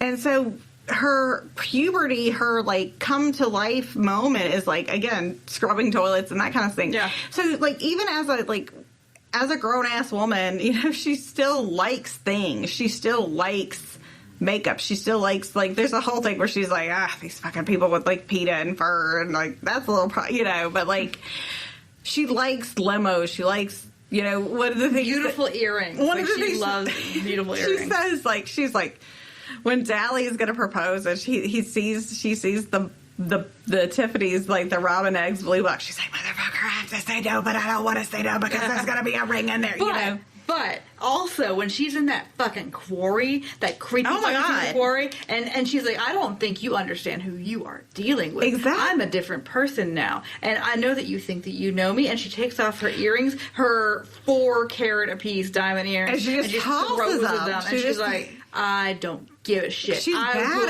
end you. Yeah, she is badass, and, like, she's it's awesome. And it is like you get, because you wouldn't have earned that without her totally trifling. It's like in this, like, earned way, because, like, Lucky is just, like, you know, and again, I keep comparing it, but they're very similar. She never changes in Lucky. She never. I mean, she gets to be, like, maybe a little more streetwise and a little more. But, like, Lucky was just like, oh, we have to just, like, we assume that she's different and cool because she listens to, like, R&B, like, her soul it's like music. her only personality. It's like, I listen to Otis Redding, so I'm, like, down with whatever, but, like, Francesca fucking earned it, and like, she enjoys the things that she earned.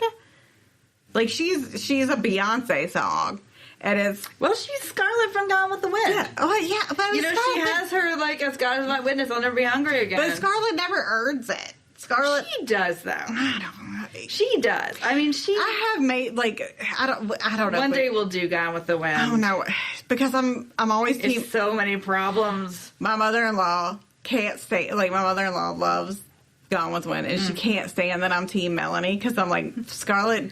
I was like, Scarlett. Melanie is the grown woman's choice. In the book, Melanie's badass. Like, Melanie's, like, putting out fires. Like, she's like, even in the movie, Melanie's badass, because Melanie's obviously had some sort of, like, massive hemorrhage and childbirth. But what I'm saying, but, like, Scarlett shot a man, and Melanie's like, well. She gets up, and she's obviously, like, working on about, like, a quart of blood, and she's like, well, I'll dig a fucking hole, okay? You can you get him? Well, or, that's like, what I'm saying. Like, all of Scarlett's changes that ever happen are, like, man-related, or, like, you know, Bonnie Blue dying, or whatever.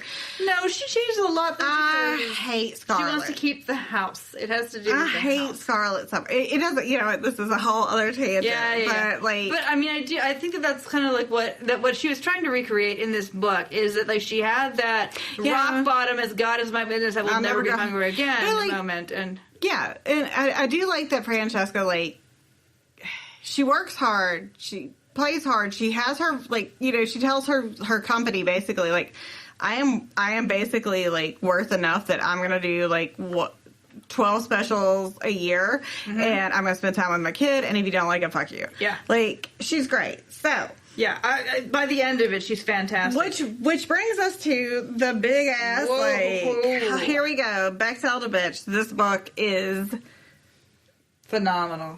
All right, so I feel like I'm over talking, but, like, this book for me. Well, first of all, let's talk about, we got 2 categories of Bechtel's and bitches, which is not usual. Yeah. We have male friendship in this that's legit and genuine, and not just, like, the, like, Mercutio, like, Benvolio, like, you know. Yeah, it's not just a dude being like, hey, you gonna fuck that? Way to bang it. Like, there's real...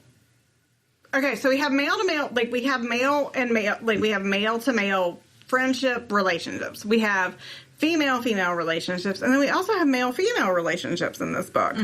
So it's crazy complicated and crazy real. So obviously we have we have the easiest thing to start with is this book has the best female friendship of any book that we have ever read, hands down. Yes. Holly Grace and Francesca are real friends. And, like, the thing that I loved about it is that Holly Grace was not a prop, or not just there to just prop up Francesca to be like, oh, girl, go get you some. You know, they have like, again, they passed the Bagdell to bitch test. Like, they have conversations that have nothing to do with Dally. Right. Dally is, like, honestly, like, I guess they talk about Dally some, but Dally is a very peripheral figure in their relationship. And so Holly ends up being there, just happens to be there when, and this is like her second trip to visit Francesca. But, like, Francesca, like, goes into labor, and Holly's like, well, there's nobody else fucking here. So, like, you know, he stays with her, and she holds her hand, and she, like, feeds her ice chips, and like, she, you know, stays with her when the baby's born, and all just because, like, they didn't have a relationship before that, but she's like, well, I mean, I've been there. You know? I mean, like, this woman's alone. Even from the start, like, when Holly Grace shows up at that bar, and, like, the fight happens, and after, like, Francine, like, storms out after the fight, she's like, did you two assholes tell her who I was? And it's like, oh, yeah. Well, did you use the word wife? Yeah. Like, and so, I think we get so many books where you get a blonde, you get a brunette, they're fighting over a dude, like, they have both fucked the same man, and it didn't matter. I honestly think in this book, if Francine had to have chosen between Holly Grace and Dally, she would have absolutely hands down picked Holly Grace. Yeah, and I think Holly Grace would have initially chosen Dally, but she would have come around. And I think because this is also Holly Grace's story too, in that she has to get over her teenage. She's still in some ways with Dally stuck because they were teenagers and their baby died. Yeah, this arrested development. And Dally saved her from this awful, like very descriptive sexual abuse. Of not just her, but like of her mother, who was obviously like mentally fragile a little bit. So, you know, this guy, this pharmacist, was using that against teenage Holly Grace. And like Dally walks in on it, and he has originally he has like the teenage boy idea, like, oh, Grace, she's a slut. Yeah. And then, like, he kind of takes in the context, like, oh, okay, I'm going to kick this dude's ass. Yeah, it's so realistic. So, like, and again, there's a very specific point in the book where Dally and Francesca are arguing, and he's like, well, this is just exactly what you would expect of a boy raised by two women. And Francesca comes back and says, Holly Grace will be a better, she's a better father than you could ever imagine being. And, like, it's so insanely progressive, and like, I mean, obviously this book has there's problematic stuff in like the delivery, but like the intent is there. Yeah. And you know, like, again, I loved Holly Grace, and I loved Holly Grace because like I said earlier, like, this is the, like, you know, we've had, like, we could count, like, we should just do, like, a crazy chart of, like, insane, like, toddler death. Yes. You know, it's obviously it's a different thing, but, like, child death is child death, but, you know, we've had them shot off of the sides of mountains and trailers. We've had them, like, just die. They drown a lot. They drown in a pool. We've had all these crazy things. And, like, it's always about just shock value. And, like, it's never about, like, how... Or it's to punish people. Yeah, like... So, Holly Grace is, like... Her trauma is very real, and, like, obviously, like, Teddy is her kid, but she wants her own kid. But she keeps trying to talk about it. It's the saddest thing. Because, okay, so she goes, and this is after they were in that terrible parking lot. Yes. Right? And so it's her baby's birthday. And she's like, remember how he would do this, and remember how he would do that. And Dally's not capable of having this conversation, and she needs to have this conversation. She's reaching out for connection. And it's a very real, like, especially, like, you know, like... It's only now that, you know, people talk about usually what happens. I mean, you know, like, my whole thing, like, mine's more like dealing with, like, stillbirth, like, especially late term stillbirth. Like, but like when a child dies, a lot of times what people want to do is the people around you, they want to box it up and just be like, get you a new one. It'll be, that's the solution. Just ignore it. And first, all you want to do is talk about your kid. Like, you want to be like, I don't get to share in the same experiences that other parents do, but like, I'm still a parent and I want to talk about it. And so, like, that was like, Holly Grace is so real in that. And that she just wants to talk about her baby. And I guess Dally is not yet at the point. Oh, Dally's just, Dally's his whole other thing. Like, he's not at the maturity of grieving that she is. Yeah. And so, but she needs to be able to talk about this with somebody, and he is the only other person. Right. They live this kind of isolated life, so it's not like, like her sister was there, or anything like that. So, like, the only person she has to talk about the baby with is this person who won't talk about the baby, which is really hard. Yeah, and so, I mean, so you have her and Francesca's relationship, which is amazing. I mean, like, aside from, like, again, the, hey, give me your sperm, blah, blah, blah. Yeah, that was an awkward moment I feel like, but I think, too, like, Elliot Gould had been there and was like, I'll marry you, but I'm not giving you, a baby. And it's like, it's that thing of, like, I almost have everything that I want. It's so close, but like, I'm like, okay, like, say I'm putting the coffee pot on. When y'all are ready to come out, I'd like to have a conversation with you. No, like, and not give it to me. Well, now I brought a jug. Like, I honestly, like, I was like fully ready. Like, in I would love the 2022 update of this, where like I kind of thought they were gonna do a turkey baster thing, like where her and Francesca can just like be together. So like have a Boston marriage or a non-traditional household in some way. There's also, okay, I know we're going to talk about this book. Oh, go ahead. No. I was just like, no, I don't. But this book is so much about like found family. That's exactly what I was going to say. And it's not just, okay, I know we're going to talk about Skeet and his father like relationship with Dally, but there's also this great scene between, and I cannot remember the man's name, but we're just talking about Elliot Gould and Dally, where, okay, so like he provokes him to such a point that this man who's all about nonviolent resistance to like nuclear power punches him, and Dally's like, "That's what I wanted you to do," and then Dally punches him back and waits, and he's like, "No, I'm sorry. I'm sorry. I can't believe I hit you. I should not have hit you. You're a fucking asshole. But I should not." It was the most fucking grown-up fight. I feel very regretful that I raised my hand to you, and I would like to apologize for that.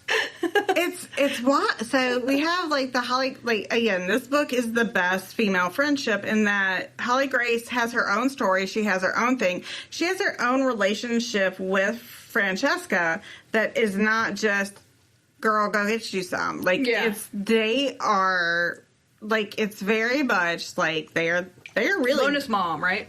Well, they're really the love of each other's lives, like, and that can be a platonic thing, like, and it's great. So we have that. Then we have the male-male relationships. We obviously have Skeet and Dally, who are just... And that is just great. I mean, they really... Okay, when you first meet Skeet, it's definitely like this Jerry Reed, like just grouchy. Yeah, like he's reading his tabloids in the back seat and shit. But, like, the more you get to know them, the more it's clear. Yeah, he's this catty, and he's like this foul-mouthed, like, slightly sketchy-looking dude. But he's also a father to Dally in a way that Dally's grandfather could never have been. Like, he found Dally and, like, basically was like, well, I could either just continue being a dirtbag or, like... I could be a dirtbag, slightly less with a son, I guess. You gotta go to school, kid. Yeah, he's like, he really, like, just... Like, it's all about, like, there's this whole thing about, like, strays, and he picks up Dally, and, like, Dally's just a hateful little son of a bitch at this point, and, like... The really funny thing is, though, that Dally, as an adult when we know him, keeps paying people who own hotels to keep the stray dogs he finds, but then when Francesca has this cat fall on her, he loses his fucking shit. He's like, I hate cats. And then you have, like... Which is obviously supposed to be, though, Francesca's the cat in this, And then you have again, this insanely amazing interpersonal relationship between, again, it starts off terrible, between Dally and Teddy. Like, Yeah. this is the most realistic, like, Stepdad, almost, because, I mean, he's his biological father, but he didn't know him. but I think it's also just, you're dealing with both of them who have these ideals of what Dally is thinking about his deceased son, and then you have Teddy, and also his terrible father, too. yeah, Like, he's got and then you know. have Teddy, who's just met this man and think he's gonna like automatically like that everything is gonna be perfect, and like they really have to iron out stuff, and like it's really. Also, this man seems to think that his ketchup allergy is gay. Oh yeah, like that. I mean, again, it's that was up. It's there's a good portion of the book where you're just like fucking Dally, but like he makes up like, oh god, I just keep thinking like it's like what's so sweet is like she writes a kid's emotional intelligence really well. Like when they're on the Empire State Building and he says all like Dally says the whole stuff about being left out and like. You can tell that Teddy's just not ready. He's like, can we go look at the King Kongs? Like, it's real. Yeah, it feels like a real kid. Yeah. Yeah, like, because, I mean, Sarah hates a precocious kid. I do. I hate them little fucking twee-ass toddlers now. I can't stand them. But this was a good kid. Like, Oh, yeah. I thought he was a real kid. Yeah. He felt real. Like, this felt like a flushed out child, like, and that may be the first in these fucking books. Yeah, because the children in these books are uniformly terrible. Yeah, mother. But like, yeah, where he was just like, and then like, where he's like, I don't know how to handle this. It was really great. So, but then we also have, in addition to the Holly Grace Dally relationship, we have Francesca, who is really good friends with Elliot Gould.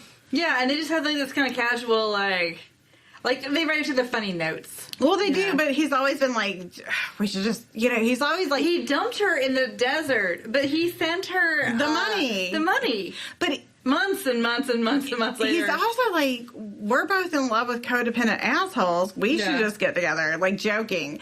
But like, it's great to see a relationship where there's no expense, nobody wants of romance. Yeah, like, I don't want to fuck you. Like, no, we're just friends. We're friends. Now, maybe don't go anywhere with my son anymore. Because the Park Service now has his picture on the wall. But like, and then you have Holly Grace and Dally, who are insanely codependent, and like we've said, like there's reason for it. Like, but they gotta break it. They've been stuck together. They do. Like, again, like, when he wins that major, like, Holly Grace is running up to be the person to hug him, and she's like, no, this isn't me anymore. Like, that's somebody else. Like, it's... Everybody saw through 3 sizes that day. Like... Even Jack Nicklaus. Yeah, Jack... Like, but it's like, these relationships are so complicated, but also real. Yeah, it's good. I loved it so much. Okay, I think we've driven that one to the ground. When it comes to the consent, is this book more Robin Thicke or Marvin Gaye? I was shocked when they had that fucking in the swamp thing that I was sure that she wasn't going to say anything. Yes. And that he was going to make assumptions and it was going to be gross. Horrible. But no, instead she was like, she was candid and she was like, I don't like sex because of these reasons. And he's like, well, okay, well, let's just kiss.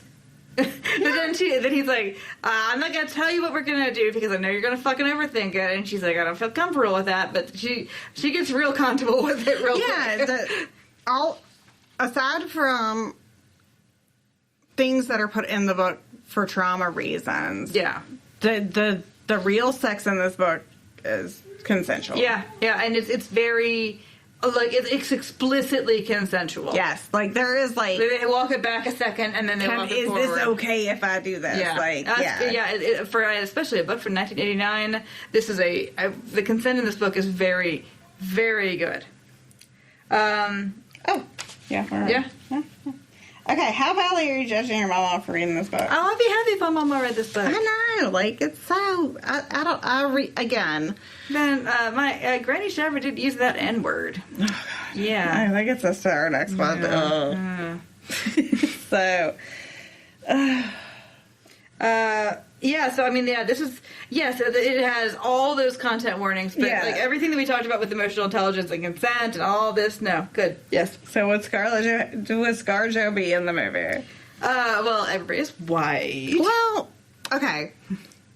Everybody's white, but I feel like she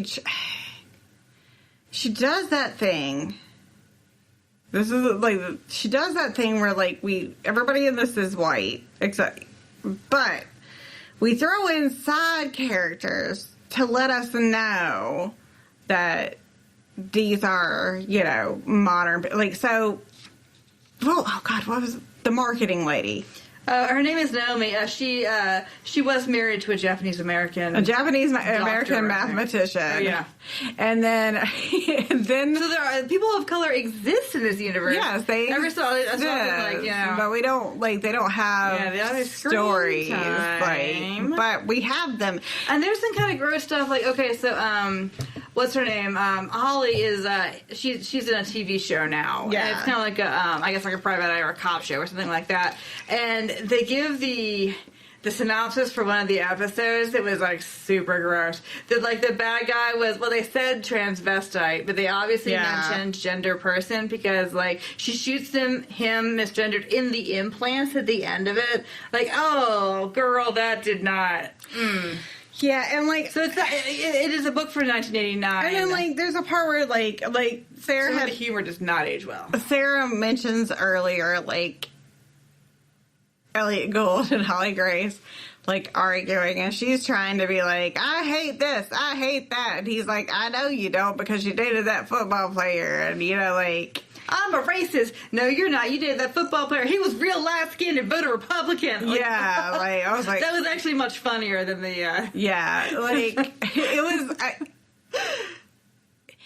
It's comedy is hard to age, it's problematic in that it's somebody thinking, like, again, it's well-intentioned, but it's well-intentioned racism. Yeah. So we're not endorsing this in any possible way. We're saying, though, that there's not... it's the deceptive soft racism, which can be much worse and much nastier in effect. Yeah. But when she uses the N-word, she uses it as, like we said, bad, very bad. Not condoning use of the N-word, but it's not really the narrator's use of the N-word. Yeah, it's not like Dally saying it about somebody. No. It's like just like this whole like it was trying to describe frankly an ugly mindset, and the book knows that it's an ugly mindset. But it's... Yeah, it kind of... Yeah, and I think it's... Yeah. So it'll do things like that. So, there's like something like where you're just like... There's a point in it where Holly Grace... She says that, like, where she was like, AIDS really pissed her off. Yeah, because she didn't get to fuck around like she wanted to. Yeah, and, like, I mean, obviously AIDS should piss everybody off, but, like, I mean, I get what they're trying to do, but it's also just, like, it's obviously, it's one of those things where it's, cishet lady, like... Yeah, poor you. Cishet. Poor fucking you, that sounds awful white for you. Cishet woman problems. You're not leaving the house looking like that. There were some outfits in there. You know what we forgot to mention? What? We forgot to mention that our girl's mama got the inspo to get thin from Eva Peron. Oh my god, I forgot about that! Like, we totally forgot because, again... some of that shit at the beginning was bonkers, y'all. Yeah, this book has, like... I think the outfit... We'll talk about the Wart House. Yeah, the Eva Peron was, like, a little chunky, isn't she? But, like...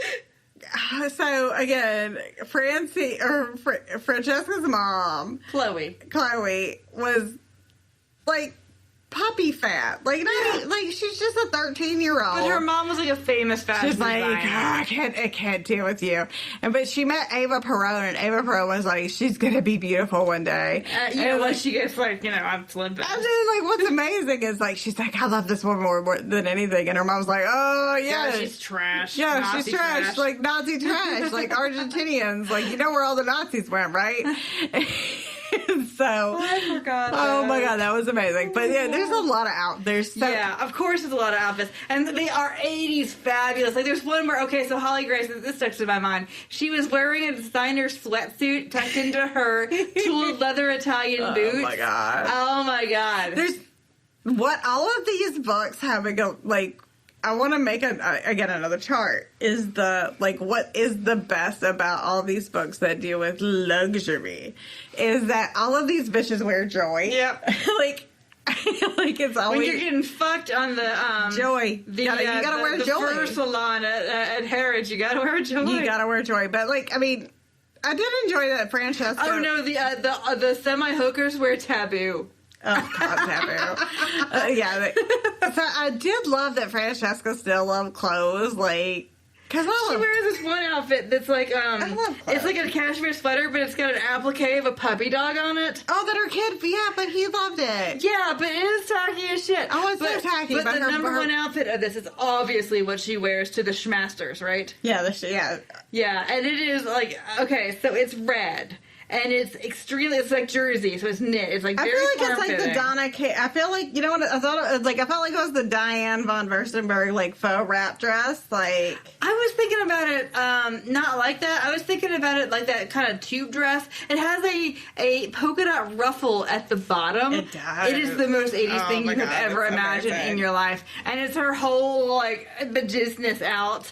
Her tits are out, and then she's also running around the fucking fasters and mules and some fucking cork bottom mules. It's the best. And of course, she's famous, so people are taking her picture right and left, and she's all just tits and out. she's hugging up on Steve Belisarius. Yeah, get on it. But yeah, and then the other was the Born to Raise Hell sweatshirt. That was the other. That was so good. I loved it so much. Okay.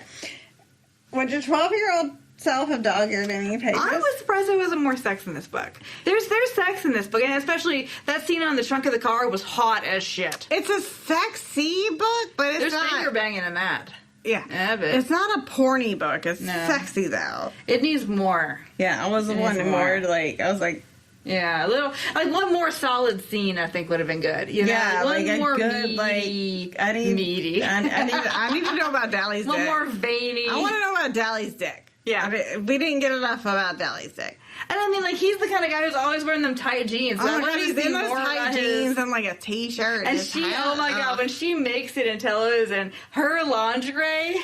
Oh god. Oh my god, yeah. She wears obviously under all of her clothes, even on a transatlantic flight. She wears with the little ties that That's ridiculous. It is bananas. But it's hot but not hot. Yeah. The first scene is the hottest one because it is the most descriptive. Oh, and they do, it is cute. So it's cute.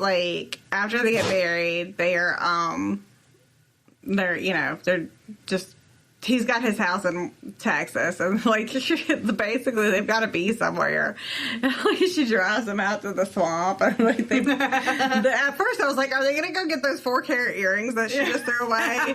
But no, they were just gonna go bang. But now she keeps a designer sheet in the trunk to put over the trunk so that she can have her trunk sex. They have trunk sex. Aww. They're super into each other. It's really cute. And I will say, what's wild?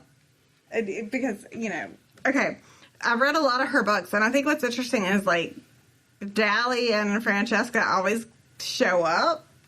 So, years and years, obviously, later, Teddy gets a book. And then, there'll be other books where, hey, there's Francesca and Dally. And, it's great because, it's from their friends' perspectives. So, these two assholes who are just, yelling. Here they go again. Here they go. All right. The parking lot. It's the parking lot of the Ritz this time. Parking lot. But it's really fun. And, yeah, they're, they are a hot fucking mess, but they're hot mess for each other. No. So, what pairs nicely with a dumpster fire? This is one of those books that's really obsessed with brand names. It's a Coors, bitch. It's a fucking Coors. I don't know. I think it's a cocktail of a Coors with a Dom Perignon. It's some it's a 1970s you can't get Coors west of east of the Mississippi bullshit. too bad that there's not a Jack Nicklaus trick. Like, it's like the Arnold Palmer. It's an Arnold Palmer of Jack Nicklaus. Like, what is the Jack Nicklaus Arnold Palmer? Oh my god, it's so like again, it's like dirtbag. I mean, Miller High Life is the champagne of beers. It is. That might be it. The Miller High Life. Like, so I think honestly, I would highly, again, if you can get through with caveats. Yeah, like because, again, this book deals with real trauma, but it deals with it, like, again, it's like taking insane characters and then putting real trauma into it and, like, having them also, like, acknowledge and deal with it.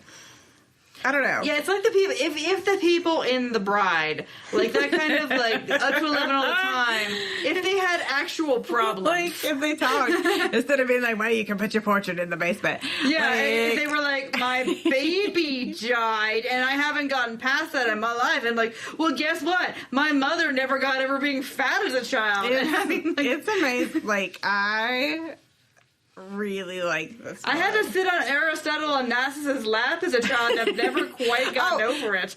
Okay, wait a minute though. So for our outfit thing, we have to go back because we missed the outfit. So we acknowledged it earlier, and Sarah, because she read it more recently, we acknowledged it earlier. Our girl Francesca tells this fucking amazing story. Yeah, and I mean, everybody acts like she's an asshole for telling this story, and it's so good. So her and her, like, rich friends are on safari, and they're in one of the safari buggies, and they're just, like, hanging out, and this... I mean, I think the reason everybody hates her is because she's like, well, Steve said this, and then... She does, like, drop Bianca and Mick Jagger, but, all like... the time. So she's talking, like, she's like, oh, so we they tapped a warthog. They tapped it. It was a tap. And the warthog just like, you know. They think of the warthog as dead. It freezes and stuns. And so they get out and they're looking at it. And like, she's like, wouldn't it be hilarious if, you know. If you put your Gucci jacket on it. if, you know, Von Lansingham here would put his Gucci jacket on the warthog. Which I put a sweater on a beagle. And let me tell you, I think you know it wasn't dead. Wrestling a sweater on a half-dead beagle is probably just as hard as wrestling a Gucci jacket on a whole dead warthog. So they get this jacket on this warthog and they're taking pictures with it, and then all of a sudden the warthog is just like, wah! You know, wah! And runs off. And then runs off, and she's like, and so somewhere in the African Sahara is a warthog wearing a Gucci jacket. And it's just like pin drop, like silence. That's a good story. I know. And then she runs off like in tears, and fucking Dally comes and says, well, that was progress. No, I'm proud of you because you left with your shame at telling that fucking story. Like, what? That was a good fucking story. A good story. Don't tell me these guys don't know what Gucci means. Because that was essentially, like, his issue with it. Like, no, these people, for one thing, they weren't even, like, oil roughnecks. They were oil executives. Yeah. Yeah, no, fuck you. Fuck all of you. Give her some damn... She was trying, and she told a funny story. And you guys are assholes. You know what? And we're going to leave on the note of don't let someone try to hide your warthog light under a barrel or a Gucci jacket. You tell your best warthog story, and if they don't think it's funny, then get you a different table.